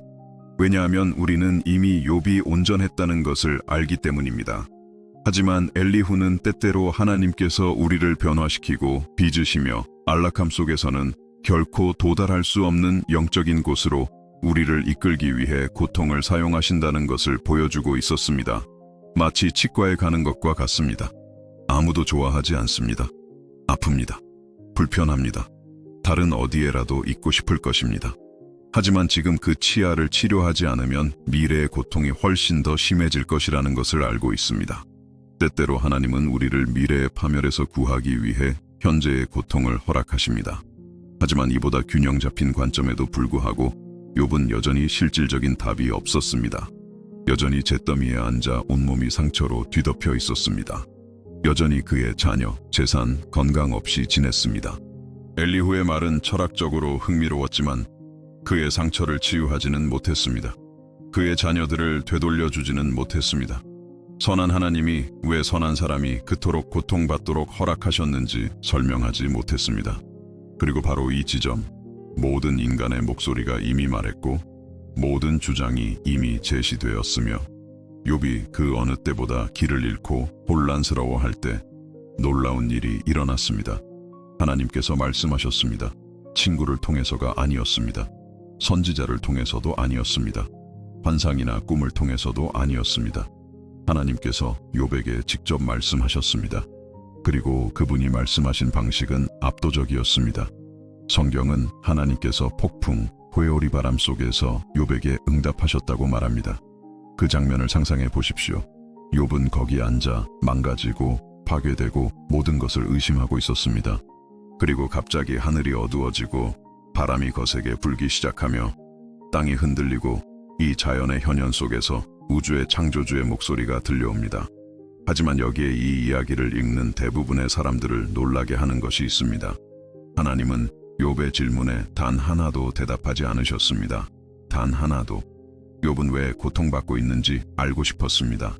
하나님은 설명하지 않으셨습니다. 욥은 그 모든 것의 목적을 이해하고 싶었습니다. 하나님은 드러내지 않으셨습니다. 욥은 정의를, 답을, 이유를 원했습니다. 그리고 하나님은 그 어떤 것도 주지 않으셨습니다. 대신 하나님은 질문을 하셨습니다. 수십 개의 질문, 욥을 완전히 말문이 막히게 한 질문들. 하나님은 이렇게 말씀하시며 시작하셨습니다. 무지한 말로 생각을 어둡게 하는 자가 누구냐? 너는 대장부처럼 허리를 묶고 내가 내게 묻는 것을 대답할지니라. 그리고 나서 창조주와 피조물, 영원한 분과 시간적인 존재, 모든 것을 아시는 분과 거의 아무것도 모르는 존재 사이에 무한한 거리를 드러내는 일련의 질문이 시작되었습니다. 하나님께서 물으셨습니다. 내가 땅에 기초를 놓을 때에 네가 어디 있었느냐? 네가 깨달아 알았거든 말할지니라. 누가 그것의 도량법을 정하였는지, 누가 그 줄을 그것의 위에 띄웠는지 네가 아느냐? 그것의 주추는 무엇 위에 세웠으며 그 모퉁이 돌을 누가 놓았느냐? 그때에 새벽 별들이 기뻐 노래하며 하나님의 아들들이 다 기뻐 소리를 질렀느니라. 이 질문들의 무게를 느낄 수 있습니까? 하나님은 이렇게 말씀하고 계셨습니다. 욥, 네가 나에게 우주를 어떻게 다스리는지 묻기 전에 말해보아라. 내가 이 모든 것을 창조할 때 너는 어디 있었느냐? 내가 말하여 별들이 나타났을 때 너는 거기에 있었느냐? 내가 바다의 경계를 정하고 행성들의 궤도를 설정하며 모든 현실을 지탱하는 물리법칙을 만들 때 너는 참여했느냐? 너는 그것이 어떻게 작동하는지 이해하느냐? 네가 더 잘할 수 있겠느냐? 그리고 질문은 계속되었습니다. 하나하나가 이전보다 더 인상적이었습니다. 하나님은 욥이 아침에게 명령을 내리거나 새벽에게 그 자리를 보여준 적이 있는지 물으셨습니다. 눈창고에 들어가 보거나 우박창고를 본 적이 있는지, 구름에게 목소리를 높여 많은 물이 그를 덮게 할 수 있는지, 번개를 보내어 그들이 가서 그에게 어디에 있는지 말하게 할 수 있는지, 까마귀 새끼들이 울부짖을 때 그들에게 먹이를 제공할 수 있는지, 산 염소가 새끼를 낳을 때를 알거나 암사슴이 새끼를 낳을 때를 관찰한 적이 있는지, 각 질문은 하나님이 욥이 이해하기 시작조차 하지 못하는 것들을 통제하고 계시다는 것을 상기시켜 주었습니다. 창조의 가장 미세한 세부 사항부터 우주의 가장 웅장한 현상에 이르기까지 모든 것이 신적인 통제하에 있었습니다. 그리고 욥이 비가 어떻게 내리는지, 야생 동물들이 어떻게 살아남는지, 주변 자연의 기본적인 신비조차 이해하지 못한다면 어떻게 감히 그의 삶에 대한 하나님의 결정을 의심할 수 있겠습니까? 하지만 하나님은 잔인하지 않으셨습니다. 단지 굴욕을 주기 위해 욥을 굴욕시키고 계신 것이 아니었습니다. 그분은 훨씬 더 깊은 일을 하고 계셨습니다. 그분은 욥의 관점을 확장시키고 계셨습니다. 개인적인 고통에서 초점을 옮겨 신적인 위대함의 전체적인 그림을 보여주고 계셨습니다. 마치 하나님께서 이렇게 말씀하시는 것 같았습니다. 너는 너의 질문, 너의 고통, 너의 상황에 집중하고 있다. 하지만 너는 내가 누구인지를 잊어버렸다. 은하계 전체를 지탱하고 행성들을 궤도에 유지하며 살아있는 모든 피조물을 먹이시는 바로 그 하나님이 너 또한 돌보고 있다는 것을 잊어버렸다. 그리고 이것은 욥의 질문으로부터의 도피가 아니었습니다. 그것은 가장 깊은 가능한 대답이었습니다. 왜냐하면 때때로 우리에게 필요한 답은 왜에 대한 상세한 설명이 아니기 때문입니다. 때때로 우리에게 필요한 답은 누구에 대한 계시입니다. 무슨 일이 일어나고 있는지 이해하지 못하는 것은 누가 통제하고 있는지 알 때 견딜 수 있습니다. 당신의 질문에 대한 답이 없는 것은 모든 답을 가진 분을 신뢰할 때 받아들일 수 있습니다. 그리고 욥은 이 하나님과의 실제적이고 본능적이며 변화시키는 만남을 갖고 있었습니다. 당신은 이런 경험을 해본 적이 있습니까? 설명을 요구하는 것을 멈추고 단순히 하나님의 위대함에 굴복한 그 순간 말입니다. 당신의 질문이 아무리 정당할지라도 하나님이 어떤 분이신지 앞에서 너무나 작다는 것을 깨달은 그 순간, 그분의 임재가 그분의 대답보다 더 중요해진 그 순간, 왜냐하면 하나님께서 욥을 이끌고 계셨던 곳이 바로 그곳이기 때문입니다. 그리고 하나님께서 당신 또한 이끌고 싶어 하시는 곳이 바로 그곳입니다. 하나님은 계속하셨습니다. 바다에 대해 말씀하시고 어떻게 그에게 경계를 정하여 여기까지 오고 더 이상은 오지 말라고 하셨는지 말씀하셨습니다. 눈, 얼음, 하늘의 별자리에 대해 말씀하셨습니다. 먹이를 찾아 으르렁거리는 사자, 새끼들을 위해 먹이를 찾는 까마귀에 대해 말씀하셨습니다. 바위에서 새끼를 낳는 야생 염소, 사막을 자유롭게 헤매는 들나귀에 대해 말씀하셨습니다. 사람에게 봉사하기를 거부하는 들소, 모래에 알을 버리지만 말보다 빨리 달리는 타조에 대해 말씀하셨습니다. 전투를 두려워하지 않고 위험을 비웃으며 창을 향해 돌진하는 군매에 대해 말씀하셨습니다. 본능적으로 높이 나는 매, 접근할 수 없는 곳에 둥지를 트는 독수리에 대해 말씀하셨습니다. 창조의 강의에는 하나님의 지혜, 능력, 섭리에 대한 설교였습니다. 각 세부 사항은 우리가 하찮다고 여길 만한 것들에 신경 쓰시는 창조주를 드러냈습니다. 만약 하나님께서 까마귀를 먹이는 것을 돌보시고 먼 산에서 야생 염소가 새끼를 낳을 때를 아시며 동물들의 본능에 복잡하고 완벽한 행동을 프로그램하셨다면 그분이 당신을 얼마나 더 신경 쓰시겠습니까? 당신이 흘리는 모든 눈물, 느끼는 모든 고통, 직면하는 모든 싸움을 얼마나 더 잘 알고 계시겠습니까? 욥은 침묵했습니다. 그 모든 장에서 자신의 결백을 변호하고 고통을 설명하며 신적인 정의를 의심한 후에 갑자기 그는 할 말이 없었습니다.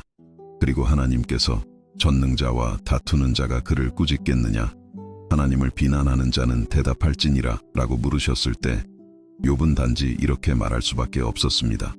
나는 비천하오니 무엇이라 주께 대답하리이까? 손으로 내 입을 가릴 뿐이로소이다. 내가 한 번 말하여 싸운즉 다시는 대답하지 아니하겠나이다. 두 번 말하여 싸운즉 다시는 더하지 아니하겠나이다. 이것은 비겁함이 아니었습니다. 겸손이었습니다. 인정이었습니다. 욥은 자신이 완전히 이해하지 못하는 것들에 대해 말하고 있었으며 지혜가 인간의 이해를 무한히 초월하는 하나님의 결정을 의심하고 있었다는 것을 깨닫고 있었습니다. 그는 자신의 고통을 부정하는 것이 아니었습니다. 그의 질문이 잘못되었다고 말하는 것도 아니었습니다. 그는 자신의 유한한 마음이 이해할 수 있는 한계에 도달했으며 이해하지 못하더라도 신뢰해야 한다는 것을 인정하고 있었습니다. 그리고 여기에 오늘 당신을 위한 해방적인 진실이 있습니다. 모든 답을 가지고 있지 않다고 인정해도 괜찮습니다. 이해의 한계에 도달하고 단순히 신뢰해도 괜찮습니다. 당신은 하나님의 모든 신비를 해독할 필요가 없습니다. 그의 계획의 모든 세부 사항을 이해할 필요가 없습니다. 당신은 단지 그를 신뢰할 만큼 충분히 그를 알기만 하면 됩니다. 그리고 하나님을 아는 것은 모든 신학적 정답을 갖는 것에서 오지 않습니다. 하나님을 아는 것은 그분과의 실제적인 만남, 그분이 자신을 드러내시고 당신이 굴복하는 순간들에서 옵니다. 하지만 하나님은 아직 끝나지 않으셨습니다. 그분은 계속해서 말씀하셨고 이번에는 훨씬 더 인상적인 예들을 드셨습니다. 어떤 사람도 길들일 수 없는 강력한 피조물들에 대해 말씀하셨습니다. 엄청난 힘을 가진 피조물인 베헤못에 대해 말씀하셨습니다. 그 뼈는 녹광 같고 그 지체는 쇠막대기 같은 너무나 강력해서 오직 그 창조주만이 그것을 통제할 수 있는 피조물. 그리고 나서 리워야단에 대해 말씀하셨습니다. 아무도 깨우려 하지 않는 훨씬 더 무서운 피조물. 하나님은 이 피조물을 상세히 묘사하셨습니다. 그 비늘은 뚫을 수 없는 방패 같고 그 숨결은 숯불을 피우며 그 입에서는 불꽃이 나오고 그 콧구멍에서는 끓는 솥처럼 연기가 피어오르며 그 힘은 엄청나고 그 심장은 돌처럼 단단하다고. 일부 학자들은 이 피조물들이 문자 그대로였는지 상징적이었는지 공룡이었는지 아니면 거대한 하마와 악어였는지 또는 완전히 다른 것이었는지에 대해 논쟁합니다. 하지만 하나님의 요점은 동물학 강의를 하는 것이 아니었습니다. 요점은 이것이었습니다. 내가 창조한 것들 중에는 네가 통제할 수 없고 길들일 수 없으며 감히 맞서지도 못하는 것들이 있다. 그리고 네가 내가 만든 것들을 다루지 못한다면 어떻게 감히 내가 우주 전체를 다루는 방식에 대해 의문을 제기하려 하느냐? 그리고 나서 마지막 질문, 모든 것을 잠재운 질문이 나왔습니다. 누가 나를 대적하여 내가 갚겠느냐? 천하에 있는 것이 다 내 것이니라. 하나님은 이렇게 말씀하고 계셨습니다. 욥, 너는 내 앞에서 주장할 권리가 없다. 네가 가진 모든 것, 네가 가졌던 모든 것, 너라는 존재 자체는 나로부터 온 것이다. 너의 생명은 선물이다. 너의 존재는 은혜다. 너는 나에게 아무것도 빚지지 않았다. 나도 너에게 아무것도 빚지지 않았다. 모든 것이 나의 자비, 나의 선함, 나의 관대함이다. 그리고 내가 주었다가 다시 가져갔다면 그것은 나의 주권 안에 있다. 내가 잔인해서가 아니라 내가 하나님이고 너는 그렇지 않기 때문이다. 이 말들은 우리의 현대적인 귀에 거슬리게 들릴 수 있습니다. 우리는 개인의 권리, 개인의 자율성, 분배 정의를 중시하는 문화에 살고 있습니다. 하나님이 우리에게 아무것도 빚지지 않았다는 생각은 불쾌하게 보입니다. 하지만 당신이 정말로 이해할 때 그것은 해방적입니다. 왜냐하면 하나님이 우리에게 아무것도 빚지지 않았다면 우리가 가진 모든 것은 받을 자격 없는 선물이기 때문입니다. 모든 호흡은 은혜입니다. 모든 아침은 새로운 자비입니다. 모든 축복은 받을 자격 없는 선함입니다. 그리고 무언가가 빼앗겼을 때 그것은 하나님이 불공평하신 것이 아닙니다. 그것은 항상 그분의 것이었던 것에 대해 그분이 자신의 권리를 행사하시는 것입니다. 욥은 마침내 이해했습니다. 그리고 그의 대답은 기록된 가장 깊은 선언 중 하나였습니다. 그는 말했습니다. 주께서는 못하실 일이 없사오며 무슨 계획이든지 못 이루실 것이 없는 줄 아오니 무지한 말로 이치를 가리는 자가 누구니이까? 나는 깨닫지도 못한 일을 말하였고 스스로 알 수도 없고 헤아리기도 어려운 일을 말하였나이다. 내가 말하겠사오니 주는 들으시고 내가 주께 묻겠사오니 주여 내게 알게 하옵소서. 내가 주께 대하여 귀로 듣기만 하였사오나 이제는 눈으로 주를 보옵나이다. 그러므로 내가 스스로 거두어드리고 티끌과 제 가운데에서 회개하나이다. 이 마지막 구절은 강력합니다. 욥은 이전에는 하나님에 대해 듣기만 했다고 말했습니다. 간접적인 지식을 가지고 있었습니다. 정보, 교리, 신학을 가지고 있었습니다. 하지만 이제 그는 하나님을 보았습니다. 개인적이고 직접적인 만남을 경험했습니다. 그리고 그 만남이 모든 것을 바꾸었습니다. 하나님에 대한 지식은 중요하지만 하나님을 개인적으로 아는 것은 변화를 가져옵니다. 당신은 하나님에 대해 모든 것을 알면서도 여전히 그분과 멀리 있을 수 있습니다. 또는 공식적인 신학은 많지 않지만 실제적인 친밀함은 가질 수 있습니다. 그리고 친밀함은 항상 이론적인 지식을 이깁니다. 욥은 회개했습니다. 하지만 정확히 무엇에 대해 회개했을까요? 그는 친구들이 비난한 죄를 저지르지 않았습니다. 하나님 자신이 이미 욥이 온전하다고 말씀하셨습니다.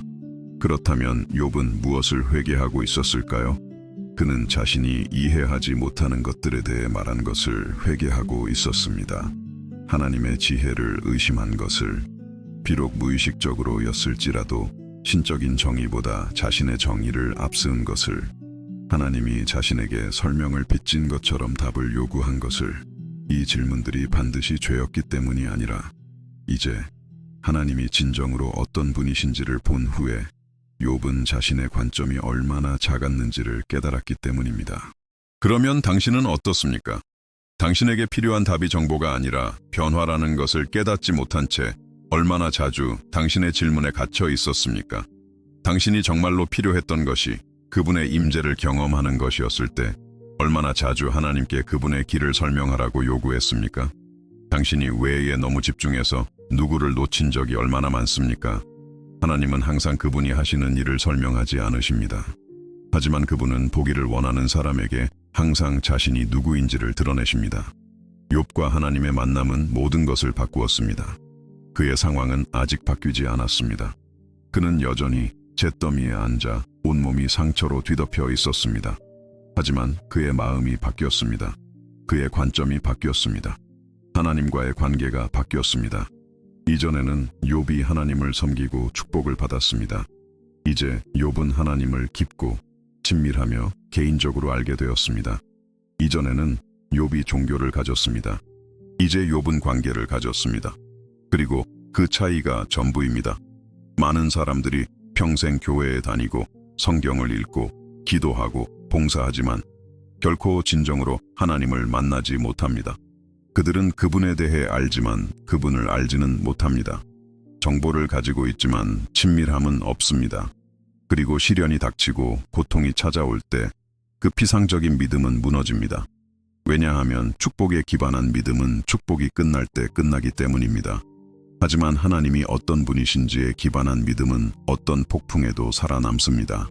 욥은 하나님이 자신의 질문보다 위대하시다는 것을 배웠습니다. 하나님의 주권이 인간의 승인을 필요로 하지 않는다는 것을 배웠습니다. 신뢰한다는 것은 이해하는 것이 아니라 굴복하는 것이라는 것을 배웠습니다. 진정한 예배는 받는 것에 대한 것이 아니라 인정하는 것에 대한 것이라는 것을 배웠습니다. 하나님이 어떤 분이신지를 인정하는 것, 상황에 관계없이 그분이 합당하시다는 것을 인정하는 것, 그분의 길이 우리의 길보다 높고 그분의 생각이 우리의 생각보다 높다는 것을 인정하는 것, 그리고 이 모든 것을 배우는 과정에서 욥은 변화되었습니다. 고통이 즉시 사라지지는 않았습니다. 상처가 그 순간 치유되지는 않았습니다. 자녀들이 다시 살아나지는 않았습니다. 하지만 더 깊은 무언가가 일어났습니다. 욥은 하나님에 대해 아는 것에서 하나님을 아는 것으로 나아갔습니다. 축복에 대한 믿음에서 축복하시는 분에 대한 믿음으로 나아갔습니다. 받는 것 때문에 예배하는 것에서 하나님이 어떤 분이신지 때문에 예배하는 것으로 나아갔습니다. 그리고 이 내적인 변화는 그가 잃었던 모든 것보다 더 가치 있었습니다. 왜냐하면 여기에 진실이 있기 때문입니다. 당신은 이 생에서 모든 것을 잃고도 하나님을 가졌다면 여전히 모든 것을 가진 것입니다. 하지만 당신은 이 생에서 모든 것을 가지고도 하나님을 가지지 못했다면 아무것도 가진 것이 없는 것입니다. 욥은 이것을 가장 어려운 방법으로 배웠습니다. 그리고 이제 그 모든 고통과 답 없는 질문, 신적인 침묵 끝에 마침내 하나님의 목소리를 들은 후에 욥은 이전에는 결코 있어보지 못했던 영적인 곳에 있었습니다. 그는 하나님을 진정으로 알았습니다. 그리고 그 알문, 그의 모든 질문에 대한 답이 없어도 충분했습니다. 듣고 계신 내용이 마음에 드셨나요? 그렇다면 좋아요를 누르고 구독하고 이 메시지를 필요한 사람과 공유해 주세요. 고통을 통한 여정은 욥을 정련시켰습니다. 쉽지 않았습니다. 빠르지 않았습니다. 명확한 설명과 함께 오지 않았습니다. 하지만 그것은 귀한 것을 낳았습니다. 정화된 믿음, 변화된 관점, 깊어진 관계. 그리고 이제 욥은 하나님이 그를 잊지 않으셨다는 것을, 그 모든 고통에는 그가 아직 완전히 볼 수 없었던 목적이 있었다는 것을, 회복이 오고 있다는 것을 발견하기 직전이었습니다. 하지만 그것은 그가 기대했던 것과는 다를 것이고 그가 상상했던 것보다 더 깊을 것이며 그가 이전에는 결코 알지 못했던 하나님의 성품의 측면들을 드러낼 것입니다. 욥이 하나님의 위대함에 굴복한 후, 창조주 앞에서 자신의 미미함을 인정한 후, 이제는 하나님에 대해 듣기만 하는 것이 아니라 그분을 본다고 선언한 후 놀라운 일이 일어났습니다. 하나님께서는 욥의 세 친구, 그 모든 날 동안 무고한 사람을 비난하고 판단하며 정죄했던 그들에게로 향하셨습니다. 그리고 하나님의 목소리에는 분노가 실려 있었습니다. 그분은 엘리바스에게 말씀하셨습니다. 내가 너와 네 두 친구에게 노하나니 이는 너희가 나를 가리켜 말한 것이 내 종 욥의 말같이 옳지 못함이니라. 잠시 멈춰서 이것을 깊이 생각해 보십시오. 하나님께서는 욥을 내 종이라고 부르셨습니다. 일어난 모든 일 후에도, 욥이 했던 모든 질문 후에도, 그가 고통 속에서 내뱉었던 모든 거친 말 후에도 하나님께서는 여전히 그를 자신의 종이라고 부르셨습니다. 여전히 그를 존중하셨습니다. 여전히 그를 자신의 소유로 인정하셨습니다. 왜냐하면 하나님께서는 정직함에 불쾌해하지 않으시기 때문입니다. 하나님께서는 자신의 고통을 외치는 자를 거부하지 않으십니다. 하나님께서는 고난 속에서 질문하는 자를 버리지 않으십니다. 하지만 하나님께서는 성급하게 판단하는 자, 신학을 무기로 사용하는 자, 상처를 치유하는 대신 상처를 더 아프게 하는 자에게는 분노하십니다. 욥의 친구들은 자신들의 비난으로 하나님을 옹호하고 있다고 생각했습니다. 욥의 고통을 신의 징벌로 설명함으로써 충실하고 있다고 생각했습니다. 자신들이 문제의 올바른 편에 서 있다고 생각했습니다. 하지만 그들은 완전히 틀렸습니다. 왜냐하면 그들은 하나님을 수학 공식으로 변환시켰기 때문입니다. 그들은 신비로운 신성을, 죄는 고통을 낳고 의는 축복을 낳는다는 단순한 방정식으로 축소시켰습니다. 그리고 욥이 그 공식에 맞지 않자 그들은 공식을 의심하는 대신 욥을 의심했습니다. 동정심을 갖는 대신 판단을 했습니다. 위로하는 대신 비난했습니다. 그리고 여기에 오늘 우리 모두를 위한 강력한 교훈이 있습니다. 당신은 얼마나 자주 욥의 친구들처럼 행동했습니까? 얼마나 자주 누군가가 고통받는 것을 보고 그 사람이 무언가 잘못했다고 단정했습니까? 얼마나 자주 포옹을 건네야 할 때 판단을 내렸습니까? 얼마나 자주 당신의 정확한 신학이 단지 사랑이 필요했던 누군가를 아프게 했습니까? 왜냐하면 우리가 고통의 한가운데 있지 않을 때는 모든 답을 갖기 쉽기 때문입니다. 다른 사람의 고통을 잘 만들어진 이론으로 설명하기는 쉽습니다. 하지만 고통이 당신의 것이 될 때, 고통이 당신 자신의 살을 찢을 때, 당신은 준비된 공식이 작동하지 않는다는 것을 발견하게 됩니다. 그러자 하나님께서는 세 친구에게 특정한 일을 하라고 지시하셨습니다. 그들은 수소 7과 수샹 7을 가지고 욥에게 가서 자신들을 위해 번제를 드려야 했습니다. 그리고 나서 욥이 그들을 위해 기도하면 하나님께서 그의 기도를 받으시고 그들의 어리석음대로 그들을 다루지 않으시겠다고 하셨습니다. 그 남자들에게 이 순간의 굴욕을 생각해 보십시오. 스스로를 현명하다고 여겼고 며칠 동안 가르치고 꾸짖었던 그들이 이제는 자신들이 판단했던 그 남자에게 가서 자신들을 위해 중보해달라고 부탁해야 했습니다. 욥을 숨겨진 죄로 비난했던 그들이 이제는 자신들이 용서가 필요한 자들임을 발견했습니다. 그러면 욥은 어땠을까요? 친구들이 희생 제물을 가지고 왔을 때 그는 어떻게 느꼈을까요? 복수에 기뻐했을까요? 그들이 틀렸고 자신이 옳았다는 것을 그들의 면전에 대고 문질렀을까요?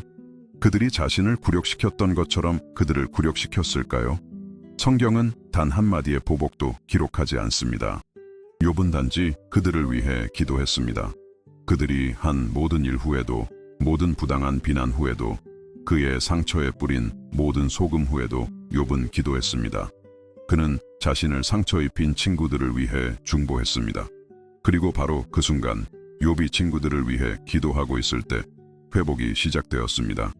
그 전이 아니었습니다. 욥이 회개했을 때도 아니었습니다. 욥이 하나님과 만났을 때도 아니었습니다. 바로 욥이 자신을 아프게 한 사람들을 위해 기도했을 때였습니다. 성경은 주님께서 욥이 그의 친구들을 위하여 기도할 때 욥의 공영을 돌이키셨다고 말합니다. 여기에는 깊고 강력한 무언가가 있습니다. 하나님께서는 욥이 용서를 보일 때까지, 그의 마음이 쓴 뿌리에서 자유로워질 때까지, 그를 저주한 자들을 축복할 때까지 기다리셨습니다. 왜냐하면 하나님께서는 단지 욥의 상황을 회복시키고 싶으셨던 것이 아니라 그의 마음을 회복시키고 싶으셨기 때문입니다. 당신은 그렇게 할 수 있습니까? 당신을 아프게 한 사람을 위해 기도할 수 있습니까? 당신을 저주한 사람을 축복할 수 있습니까? 당신을 부당하게 판단한 사람을 위해 중보할 수 있습니까? 왜냐하면 그것이 진정한 변화의 표시이기 때문입니다. 당신이 복수를 원하는 것을 멈추고 화해를 바라기 시작할 때, 원한을 품는 것을 멈추고 용서를 베풀기 시작할 때, 저주할 모든 권리가 있음에도 불구하고 축복하기를 선택할 때, 욥은 고통의 불을 통과하고 정화되어 나왔습니다. 그리고 그 정화의 증거 중 하나는 그의 용서하는 능력이었습니다. 그리고 나서 회복이 파도처럼 밀려왔습니다. 성경은 주님께서 욥에게 이전 소유보다 갑절이나 주셨다고 말합니다. 갑절. 잃어버린 것을 되찾았을 뿐만 아니라 갑절로 받았습니다. 양 7,000마리를 가졌던 그는 이제 14,000마리를 가졌습니다. 낙타 3,000마리를 가졌던 그는 이제 6,000마리를 가졌습니다. 소 500겨리를 가졌던 그는 이제 1,000겨리를 가졌습니다. 암나귀 500마리를 가졌던 그는 이제 1,000마리를 가졌습니다. 모든 것이 갑절이었습니다. 그리고 그것은 느리고 점진적인 과정이 아니었습니다. 그것은 초자연적이고 빠르며 풍성한 회복이었습니다. 하지만 여기에 당신이 이해해야 할 중요한 것이 있습니다. 욥의 회복은 친구들의 신학이 옳았다는 것을 증명하기 위해 온 것이 아닙니다. 그것은 하나님께서 네가 충실하면 결국 물질적으로 보상받을 것이다 라고 말씀하신 것이 아니었습니다. 만약 그랬다면 메시지는 욥이 죄를 지었기 때문에 고통받았고 회개했기 때문에 회복되었다는 것이었을 것입니다. 하지만 그렇지 않았습니다. 욥은 하나님께서 그를 신뢰하셨기 때문에 고통받았습니다. 욥은 그의 믿음이 진실했기 때문에 시험받았습니다. 그리고 욥은 하나님께서 은혜롭고 주권적이시기 때문에 회복되었지, 욥이 얻었거나 받을 자격이 있어서가 아니었습니다. 회복은 단지 물질적인 것만이 아니었습니다. 욥은 또한 새로운 자녀들을 받았습니다. 아들 7과 딸 3, 이전에 가졌던 것과 정확히 같은 수였습니다. 그리고 여기서 우리는 잠시 멈추고 세심해야 합니다. 왜냐하면 이 새로운 자녀들이 죽은 자녀들을 대체한 것은 아니기 때문입니다. 한 아들이 다른 아들을 대체할 수 없습니다. 한 딸이 다른 딸을 잃은 고통을 지울 수 없습니다. 욥은 남은 평생 동안 그 첫 10명의 자녀에 대한 기억을 안고 살았을 것입니다. 새로운 자녀들을 볼 때마다 아마도 떠나간 자녀들을 기억했을 것입니다. 하지만 하나님께서는 그분의 자비로 욥에게 살아야 할 새로운 이유, 사랑할 새로운 생명, 미래에 대한 새로운 희망을 주셨습니다. 그리고 아름다운 일이 일어났습니다.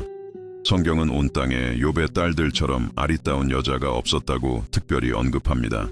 단지 외모가 아름다웠을 뿐만 아니라 히브리어는 성품과 영혼의 아름다움을 암시합니다.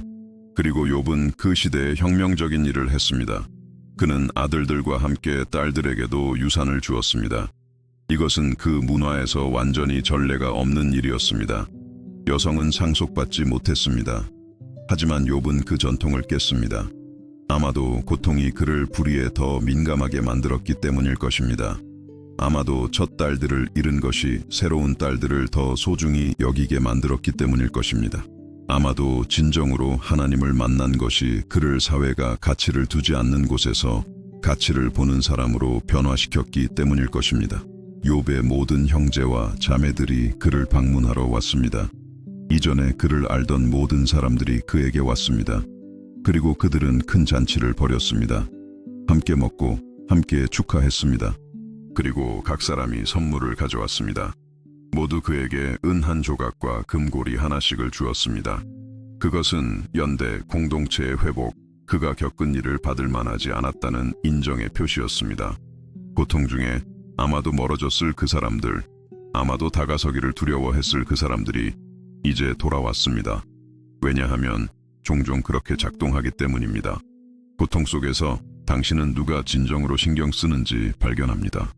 하지만 회복의 때에는 모두가 함께하고 싶어 합니다. 욥의 삶은 계속되었습니다. 그는 이 모든 일 후에 140년을 더 살았습니다. 그의 자녀들이 자라서 결혼하고 자녀를 낳는 것을 보았습니다. 그의 손자들이 자라서 또 자녀를 낳는 것을 보았습니다. 그의 증손자들을 보았습니다. 사대를 보았습니다. 그 풍요로움을 상상해 보십시오.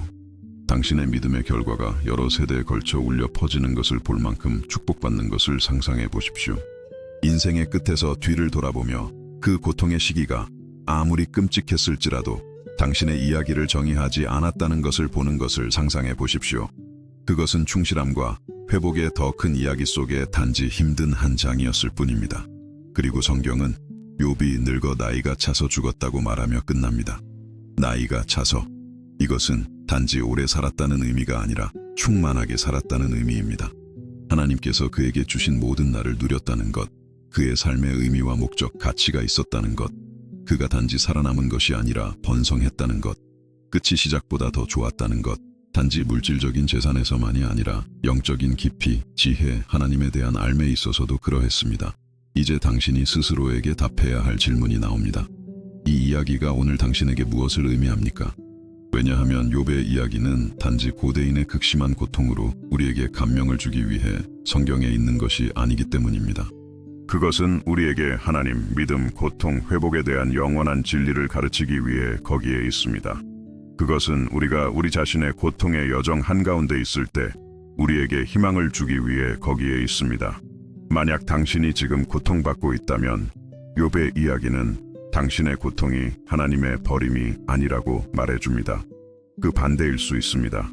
하나님께서 욥을 신뢰하셨던 것처럼 당신을 신뢰하고 계실 수 있습니다. 하나님께서 당신 안에 정화되어야 할 귀한 무언가를 보시기 때문에 당신이 정련되도록 허락하고 계실 수 있습니다. 하나님께서 당신이 아직 상상할 수 없는 회복을 위해 당신을 준비시키고 계실 수 있습니다. 고통은 당신 이야기의 끝이 아닙니다. 그것은 하나님께서 쓰고 계시는 더 큰 서사 속의 단지 힘든 한 장일 뿐입니다. 만약 당신이 지금 하나님께 질문하고 있다면 욥의 이야기는 괜찮다고 말해줍니다. 하나님은 당신의 질문, 의심, 분노를 감당하실 만큼 크신 분입니다. 그분은 당신의 거짓된 경건함보다 당신의 날 것 그대로의 정직함을 더 원하십니다. 소리치고 울고 그분 앞에 당신의 영혼을 쏟아부어도 됩니다. 그분은 당신을 거절하지 않으실 것입니다. 그분은 당신을 버리지 않으실 것입니다. 그분은 당신의 고통 한가운데서 당신을 만나시고 이전에는 경험해보지 못한 방식으로 자신을 드러내실 것입니다. 만약 당신이 고통 속에서 다른 사람들에게 판단받고 있다면 욥의 이야기는 하나님께서 진실을 보신다고 말해줍니다. 그분은 당신이 무엇을 겪고 있는지 아십니다. 그분은 당신의 마음을 아십니다. 그리고 적절한 때에 그분은 당신의 편을 들어주실 것입니다. 당신을 비난하는 자들 앞에서 자신을 정당화할 필요가 없습니다. 이미 당신을 정죄하기로 결정한 사람들에게 당신의 결백을 증명할 필요가 없습니다. 단지 당신의 온전함을 지키고 하나님이 당신의 변호사이심을 신뢰하십시오. 만약 당신이 회복을 기다리고 있다면 욥의 이야기는 하나님께서 당신을 잊지 않으셨다고 말해줍니다. 회복은 당신이 기대할 때나 상상하는 방식으로 오지 않을 수 있습니다. 당신이 바라는 것보다 더 오래 걸릴 수 있습니다.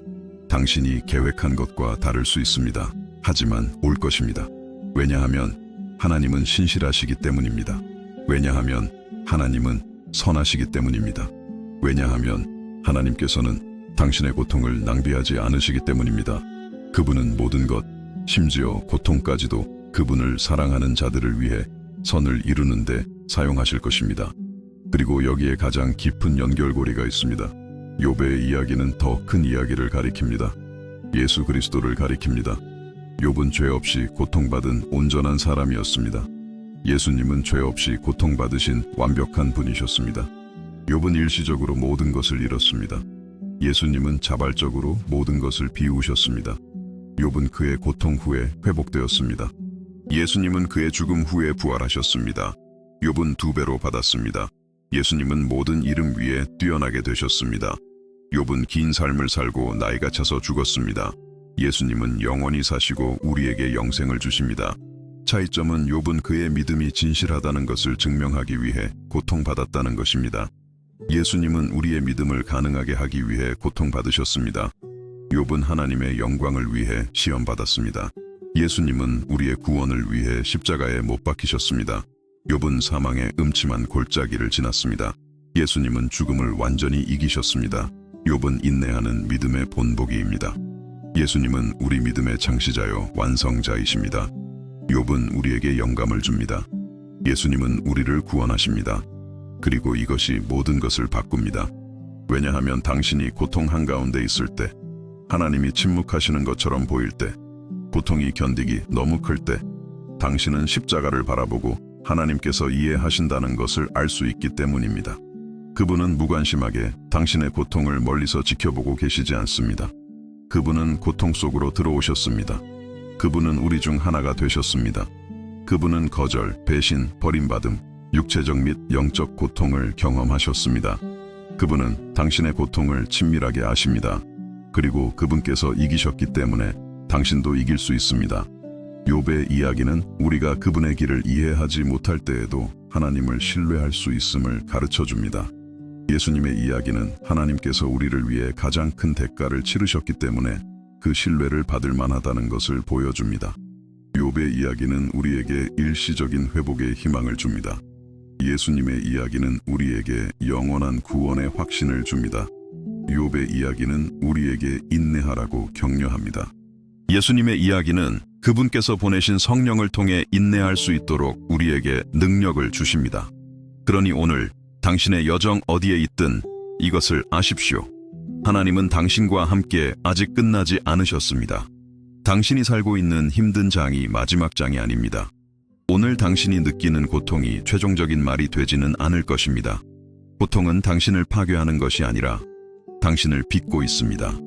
오늘 당신이 흘리는 눈물은 미래 수확의 씨앗에 물을 줄 것입니다. 당신이 직면하는 어두운 밤은 영광스러운 새벽의 자리를 내줄 것입니다. 왜냐하면 욥의 하나님이 당신의 하나님이시기 때문입니다. 회복시키신 하나님이 회복시키시는 하나님이시기 때문입니다. 욥을 결코 버리지 않으신 하나님이 결코 당신을 버리지 않으실 것이기 때문입니다. 그리고 당신이 회복을 기다리는 동안, 당신의 골짜기를 걷는 동안, 당신 자신의 질문과 고통에 직면하는 동안 기억하십시오. 당신의 믿음은 금처럼 정련되고 있습니다. 당신은 이 과정에서 더 강하고 더 깊고 하나님과 더 친밀해져서 나올 것입니다. 당신은 욥처럼 말할 수 있을 것입니다. 이전에는 내가 주께 대하여 귀로 듣기만 하였사오나 이제는 눈으로 주를 보옵나이다. 그리고 그 그 친밀함, 하나님과의 실제적인 만남은 당신이 길에서 잃었던 모든 것보다 더 가치가 있습니다. 욥의 회복은 단지 물질적인 재산을 되찾는 것에 대한 것이 아니었습니다. 그것은 하나님이 충분하시다는 것을 발견하는 것에 대한 것이었습니다. 모든 답을 갖는 것보다 하나님을 아는 것이 더 낫다는 것을 배우는 것에 대한 것이었습니다. 신적인 임재가 어떤 신적인 축복보다 더 가치 있다는 것을 경험하는 것에 대한 것이었습니다. 그리고 이것이 하나님께서 당신 안에서도 하고 싶어 하시는 것입니다. 그분은 당신이 그분에 대해 아는 것뿐만 아니라 그분을 알기를 원하십니다. 이론적으로 그분을 믿는 것뿐만 아니라 그분을 경험하기를 원하십니다. 형식적인 종교성뿐만 아니라 실제적인 친밀함을 갖기를 원하십니다. 그리고 당신이 거기에 도달했을 때, 마침내 당신 자신의 눈으로 하나님을 볼 때, 간접적인 지식에서 직접적인 경험으로 넘어갈 때 모든 것이 바뀔 것입니다. 당신의 우선순위가 바뀔 것입니다. 당신의 가치가 바뀔 것입니다. 당신의 관점이 바뀔 것입니다. 이전에 중요해 보였던 것이 빛을 잃을 것입니다. 이전에 당신이 무시했던 것이 의미를 얻을 것입니다. 당신은 이 생에서 그 어떤 것도 절대적으로 그 어떤 것도 그리스도를 아는 것보다 더 가치 있지 않다는 것을 이해하게 될 것입니다. 그리고 이 내적인 변화가 진정한 회복입니다. 왜냐하면 당신은 모든 것을 가지고도 공허할 수 있기 때문입니다. 또는 모든 것을 잃고도 완전할 수 있습니다.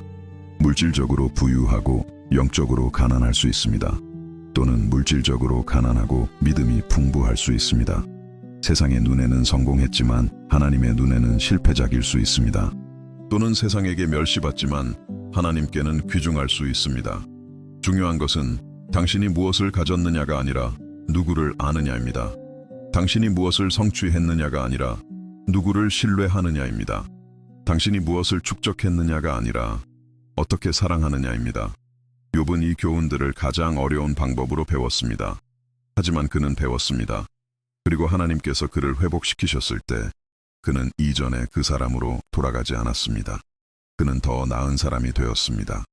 더 현명한 사람, 더 동정심 많은 사람, 더 겸손한 사람, 더 깊이 있는 사람, 고통이 그를 변화시켰습니다.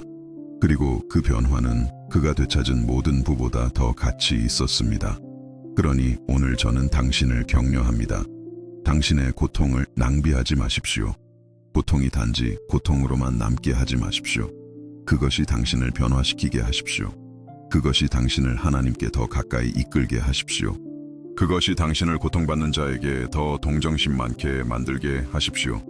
그것이 당신에게 신적인 은혜에 완전히 의존하는 법을 가르치게 하십시오. 그것이 당신의 성품을 정련시키고 믿음을 정화하며 신뢰를 깊게 하십시오.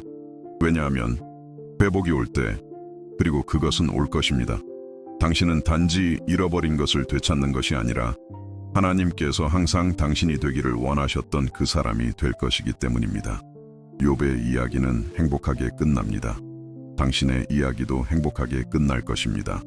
아마도 당신이 상상하는 방식은 아닐지라도, 아마도 당신이 기대하는 때는 아닐지라도 행복하게 끝날 것입니다.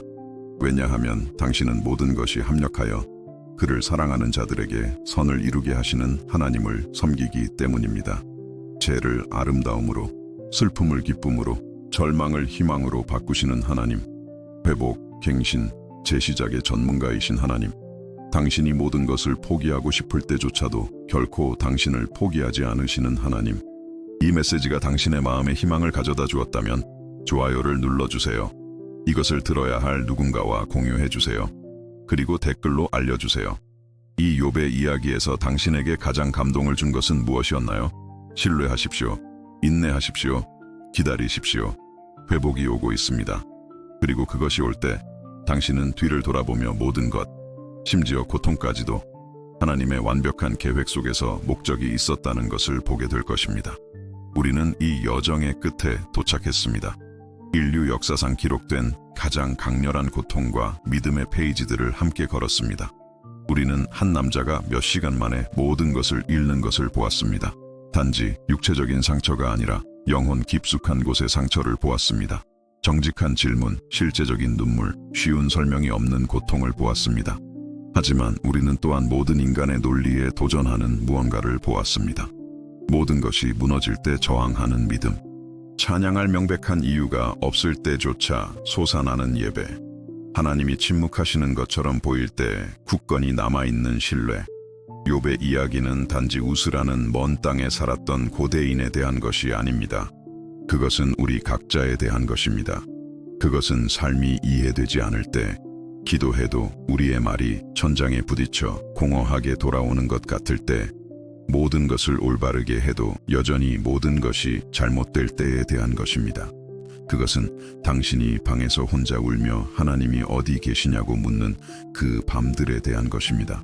그것은 당신이 아침에 일어나 잠시 끔찍한 일이 일어났다는 것을 잊었다가 기억이 돌아오고 고통이 다시 가슴에 불가능한 무게처럼 자리 잡는 그 아침들에 대한 것입니다.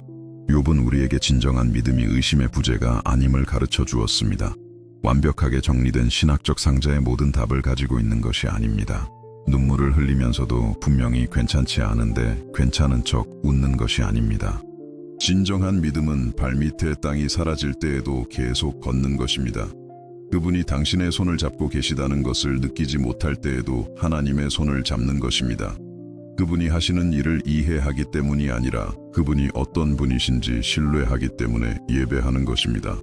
우리는 욥이 잿더미에 앉아 질그릇 조각으로 상처를 긁으며 그를 위로하는 대신 비난하는 친구들에게 둘러싸여 있는 것을 보았습니다. 포기할 모든 이유가 있었지만 인내하기를 선택한 한 남자를 보았습니다.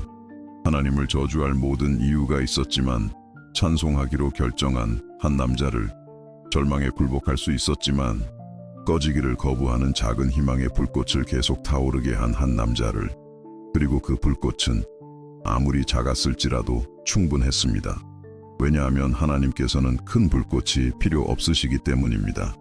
그분은 영이 나는 심지, 거의 꺼진 불씨, 가장 작은 믿음의 불꽃으로도 일하실 수 있습니다. 우리는 욥이 질문하고 소리치고 울고 답을 요구하는 것을 보았습니다. 그리고 하나님께서 그 어떤 것에도 불쾌해하지 않으시는 것을 보았습니다.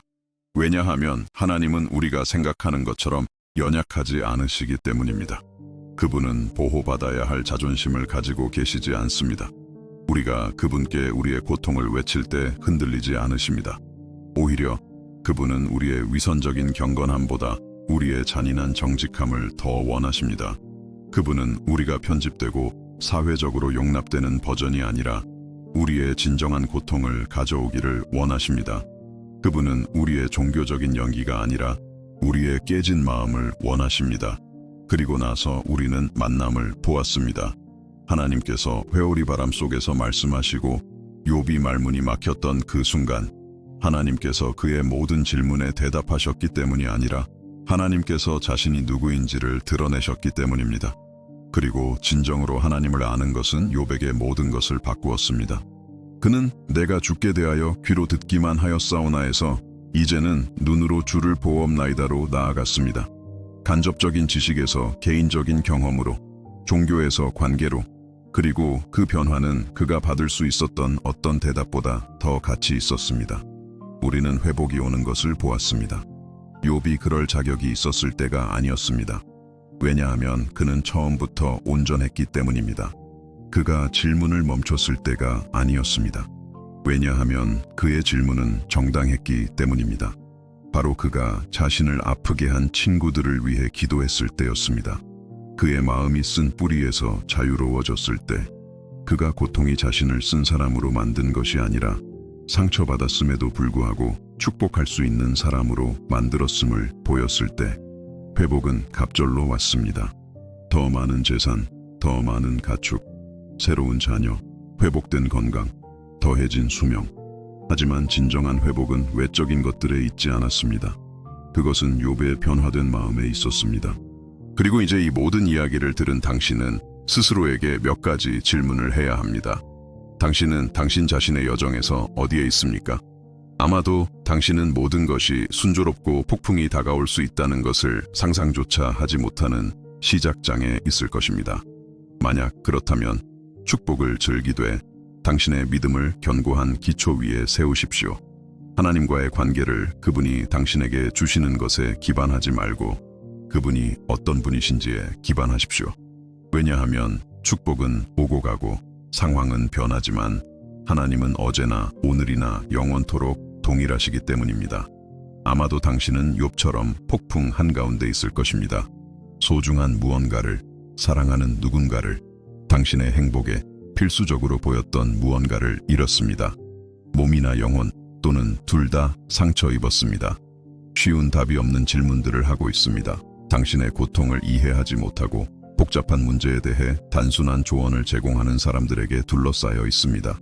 만약 당신이 거기에 있다면 당신이 혼자가 아니라는 것을 알기 바랍니다. 욥이 당신보다 먼저 그 골짜기를 걸었습니다. 예수님도 걸으셨습니다.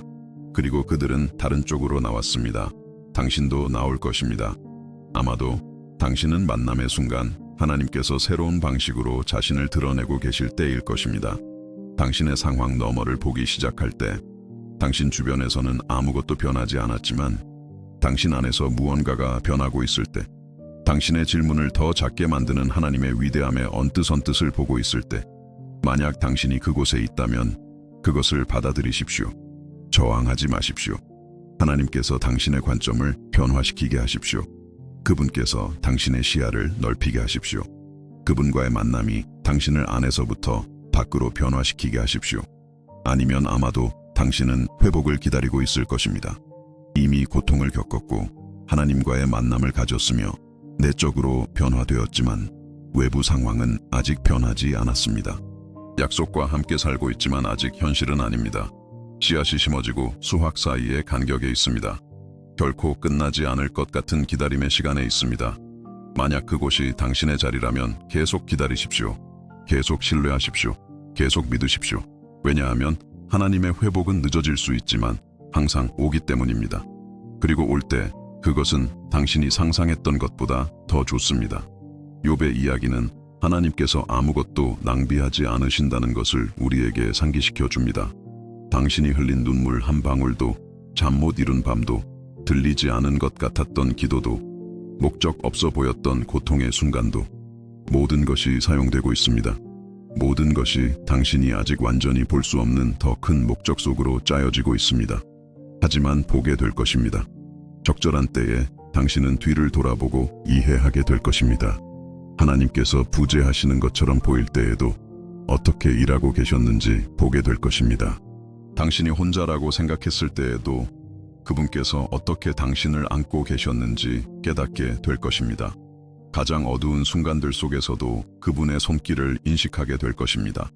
그리고 다른 어떤 것보다 더 중요한 것은 욥의 이야기가 우리를 예수님께로 인도한다는 것입니다. 욥은 죄 없이 고통받은 의인이었습니다. 예수님은 죄 없이 고통받으신 완벽한 분이셨습니다. 욥은 일시적으로 모든 것을 잃었습니다. 예수님은 자발적으로 모든 것을 비우셨습니다. 욥은 고통 속에서 하나님께 부르짖었습니다. 예수님은 십자가에서 나의 하나님, 어찌하여 나를 버리셨나이까? 라고 부르짖으셨습니다. 욥은 고통 후에 회복되었습니다. 예수님은 죽음 후에 부활하셨습니다. 욥은 긴 삶을 살고 나이가 차서 죽었습니다. 예수님은 영원히 사시고 우리에게 영생을 주십니다. 차이점은 욥은 그의 믿음이 진실하다는 것을 증명하기 위해 시험받았다는 것입니다. 예수님은 우리의 믿음을 가능하게 하기 위해 십자가에 가셨습니다. 욥은 고통받았고 우리는 그의 본보기에서 배웁니다. 예수님은 고통받으셨고 우리는 그의 희생으로 구원받습니다. 욥은 우리에게 인내하도록 영감을 줍니다. 예수님은 성령을 통해 인내할 수 있도록 우리에게 능력을 주십니다. 욥은 믿음의 영웅입니다. 예수님은 우리 믿음의 창시자요 완성자이십니다. 그리고 이 때문에 당신이 당신 자신의 고통을 바라볼 때, 당신 자신의 사망의 음침한 골짜기를 마주할 때 당신은 혼자가 아니라는 것을 알 수 있습니다. 예수님께서 이미 거기에 계셨습니다. 그분은 모든 종류의 인간 고통을 아십니다. 그분은 거절, 배신, 육체적 고통, 영적 고뇌, 버림받음을 경험하셨습니다. 그분은 당신을 이해하십니다. 그리고 그분은 지금 당신과 함께 계십니다. 그러니 오늘 당신이 어디에 있든, 당신 이야기의 어떤 장을 살고 있든 함께 기도하기 전에 마지막으로 몇 마디 전하고 싶습니다. 첫째, 포기하지 마십시오. 밤이 아무리 어두워도 아침은 올 것입니다. 십자가가 아무리 무거워도 당신은 혼자 지고 있지 않습니다. 골짜기가 아무리 깊어도 출구는 있습니다. 계속 걸으십시오. 계속 신뢰하십시오. 계속 믿으십시오. 둘째, 하나님께 정직하십시오. 당신의 고통, 분노, 의심을 숨기지 마십시오. 모든 것을 그분께 가져가십시오. 소리쳐야 한다면 소리치십시오. 울어야 한다면 우십시오. 질문해야 한다면 질문하십시오. 하나님은 감당하실 수 있습니다. 그분은 당신의 정직함을 다룰 만큼 크신 분입니다. 그리고 그분은 당신의 온전하지만 거짓된 마음보다 당신의 깨졌지만 진실한 마음을 더 원하십니다. 셋째, 당신을 아프게 한 사람을 용서하십시오. 욥이 그를 상처 입힌 친구들을 위해 기도했던 것처럼 당신에게 고통을 준 사람들을 풀어주십시오. 그들이 그럴 자격이 있어서가 아니라 당신이 자유로워질 자격이 있기 때문입니다. 쓴뿌리는 다른 사람이 죽기를 바라며 당신이 마시는 독입니다. 놓아주십시오. 용서하십시오. 정의는 하나님께 맡기십시오. 당신의 책임은 용서하는 것입니다. 넷째, 단지 답이 아니라 하나님을 찾으십시오. 답은 결코 오지 않거나 지금 이해하기에는 너무 늦게 올 수 있습니다. 하지만 하나님은 항상 가능하십니다. 그리고 그분을 아는 것이 모든 것을 이해하는 것보다 낫습니다. 그분의 임재를 갖는 것이 모든 설명을 갖는 것보다 더 가치 있습니다. 단지 위로가 아니라 위로자를 찾으십시오. 단지 치유가 아니라 치유자를 찾으십시오. 단지 선물이 아니라 주시는 분을 찾으십시오. 다섯째, 과정을 신뢰하십시오. 하나님께서는 당신을 금처럼 정련하고 계십니다. 불순물을 제거하고 당신의 믿음을 강화하며 당신의 성품을 깊게 하고 계십니다. 그리고 그분께서 마치셨을 때 당신은 이 불에서 들어갈 때보다 더 귀한 존재로 나올 것입니다. 더 강하고 더 현명하며 더 동정심 많고 그리스도를 더 닮은 모습으로 나타날 것입니다. 과정은 고통스럽지만 결과는 그만한 가치가 있습니다. 이제 저는 당신을 특별한 순간으로 초대하고 싶습니다. 만약 다른 일을 하면서 이것을 듣고 있다면 몇 분간 멈추십시오. 안전한 곳에 있다면 눈을 감으십시오. 깊게 숨을 쉬십시오. 한 손을 심장 위에 얹으십시오. 심장이 뛰는 것을 느껴보십시오. 이것이 생명입니다. 하나님의 선물입니다. 그리고 이제 우리가 느끼는 모든 것, 우리가 살고 있는 모든 것, 우리의 모든 고통과 모든 희망을 결코 우리를 버리지 않으시는 그분의 임재 앞으로 함께 가져갑시다. 하늘에 계신 아버지, 우리는 지금 아름다운 말이나 고운 기도가 아니라 우리의 진실한 마음으로 당신 앞에 나아갑니다. 우리는 깨지고 지치고 종종 혼란스러운 채로 나아갑니다. 욥이 잿더미 속에서 당신 앞에 섰던 것처럼 우리도 지금 어디에 있든 당신 앞에 섭니다. 우리 중 일부는 폭풍 한가운데에 있습니다, 주님. 소중한 것을, 사랑하는 사람을, 필수적인 무언가를 잃었습니다. 고통이 말로 다 할 수 없을 만큼 큽니다. 공허함이 채울 수 없을 것 같습니다. 쉬운 답이 없는 질문들을 하고 있습니다. 그래서 우리는 반드시 설명이 아니라 당신의 임재를 구합니다. 모든 것을 이해할 필요는 없습니다. 당신이 우리와 함께 계시다는 것을 알아야 합니다. 우리의 고통 한가운데서 우리를 만나 주소서. 주님, 욥을 만나셨던 것처럼 우리도 만나 주소서. 회복을 기다리는 이들을 위해 이미 고통을 겪었지만 아직 결과를 보지 못한 이들, 심었지만 아직 거두지 못한 이들을 위해 인내를 주소서. 주님, 인내를 주소서. 매일 아침 그들의 희망을 새롭게 하소서. 당신이 신실하시고 당신의 약속이 실패하지 않으며 지연이 거절이 아님을 그들에게 상기시켜 주소서. 그들이 기다리는 동안 그들의 믿음을 강화시켜 주소서. 지금 잘 지내고 있는 이들, 좋은 계절에 있는 이들을 위해 감사를 주소서. 주님, 그들이 축복을 당연하게 여기지 않도록 도와주소서. 상황에 의존하지 않는 믿음을 그들 안에 세워주소서. 당신이 그들이 고통받기를 원해서가 아니라 그들이 준비되기를 원하시기 때문에 올 수 있는 어떤 폭풍에도 대비하게 하소서. 주님, 치유를 구합니다. 병든 몸, 지친 마음, 상처 입은 감정, 깨진 관계를 위한 치유, 증상을 넘어 문제의 근원에 닿는 오직 당신만이 하실 수 있는 방식으로 치유하소서. 회복을 구합니다. 도둑 맞은 모든 것, 잃어버린 모든 것, 파괴된 모든 것을 당신께서 회복시켜 주시기를 구합니다. 반드시 같은 방식이 아니라 더 나은, 더 깊은 당신의 목적에 더 부합하는 방식으로 용서를 구합니다. 우리의 의심, 쓴 질문, 당신의 사랑을 의심했던 때 포기하고 싶었던 순간들을 용서하소서. 욥이 친구들을 용서했던 것처럼 우리도 우리를 아프게 한 사람들을 용서하도록 도와주소서. 그리고 무엇보다도 주님, 우리가 당신을 진정으로 알도록 도와주시기를 구합니다. 단지 당신에 대해 아는 것이 아니라 당신의 임재를 경험하도록, 단지 신학적 정보를 갖는 것이 아니라 실제적인 친밀함을 갖도록 우리가 욥처럼 말할 수 있기를 원합니다. 이전에는 내가 주께 대하여 귀로 듣기만 하였사오나 이제는 눈으로 주를 보옵나이다. 우리에게 당신을 드러내소서. 주님, 이전에는 결코 보지 못했던 방식으로 당신이 어떤 분이신지 우리에게 보여주소서. 이 만남을 통해 우리를 변화시키소서. 우리가 이 어려운 시기를 벗어날 때 다른 사람이 되게 하소서. 그리스도를 더 닮고 동정심으로 더 가득 차며 믿음이 더 깊고 희망이 더 굳건하게 당신께서 결코 우리를 버리지 않으심에 감사합니다. 우리가 당신이 하시는 일을 이해하지 못할 때에도 당신이 어떤 분이신지 신뢰할 수 있음에 감사합니다. 당신의 길이 우리의 길보다 높고 당신의 생각이 우리의 생각보다 높음에 감사합니다. 예수님을 보내셔서 모든 골짜기를 우리와 함께 걸으시고 십자가 후에 부활이 있으며 절망 후에 희망이 있고 죽음 후에 생명이 있음을 보여주심에 감사합니다. 축복 속에서도 시련 속에서도 기쁨 속에서도 고통 속에서도 풍요 속에서도 부족함 속에서도 당신의 이름이 찬송받으시기를. 욥이 모든 것을 잃었을 때에도 당신을 찬송했던 것처럼 우리도 그렇게 하도록 도와주소서. 왜냐하면 당신은 합당하시기 때문입니다. 항상 그러셨고 항상 그러실 것입니다. 예수님의 이름으로 아멘. 모든 지각에 뛰어난 하나님의 평강이 그리스도 예수 안에서 당신의 마음과 생각을 지키시기를. 당신 영혼 가장 깊은 곳에서 당신이 혼자가 아니라는 것을 아시기를.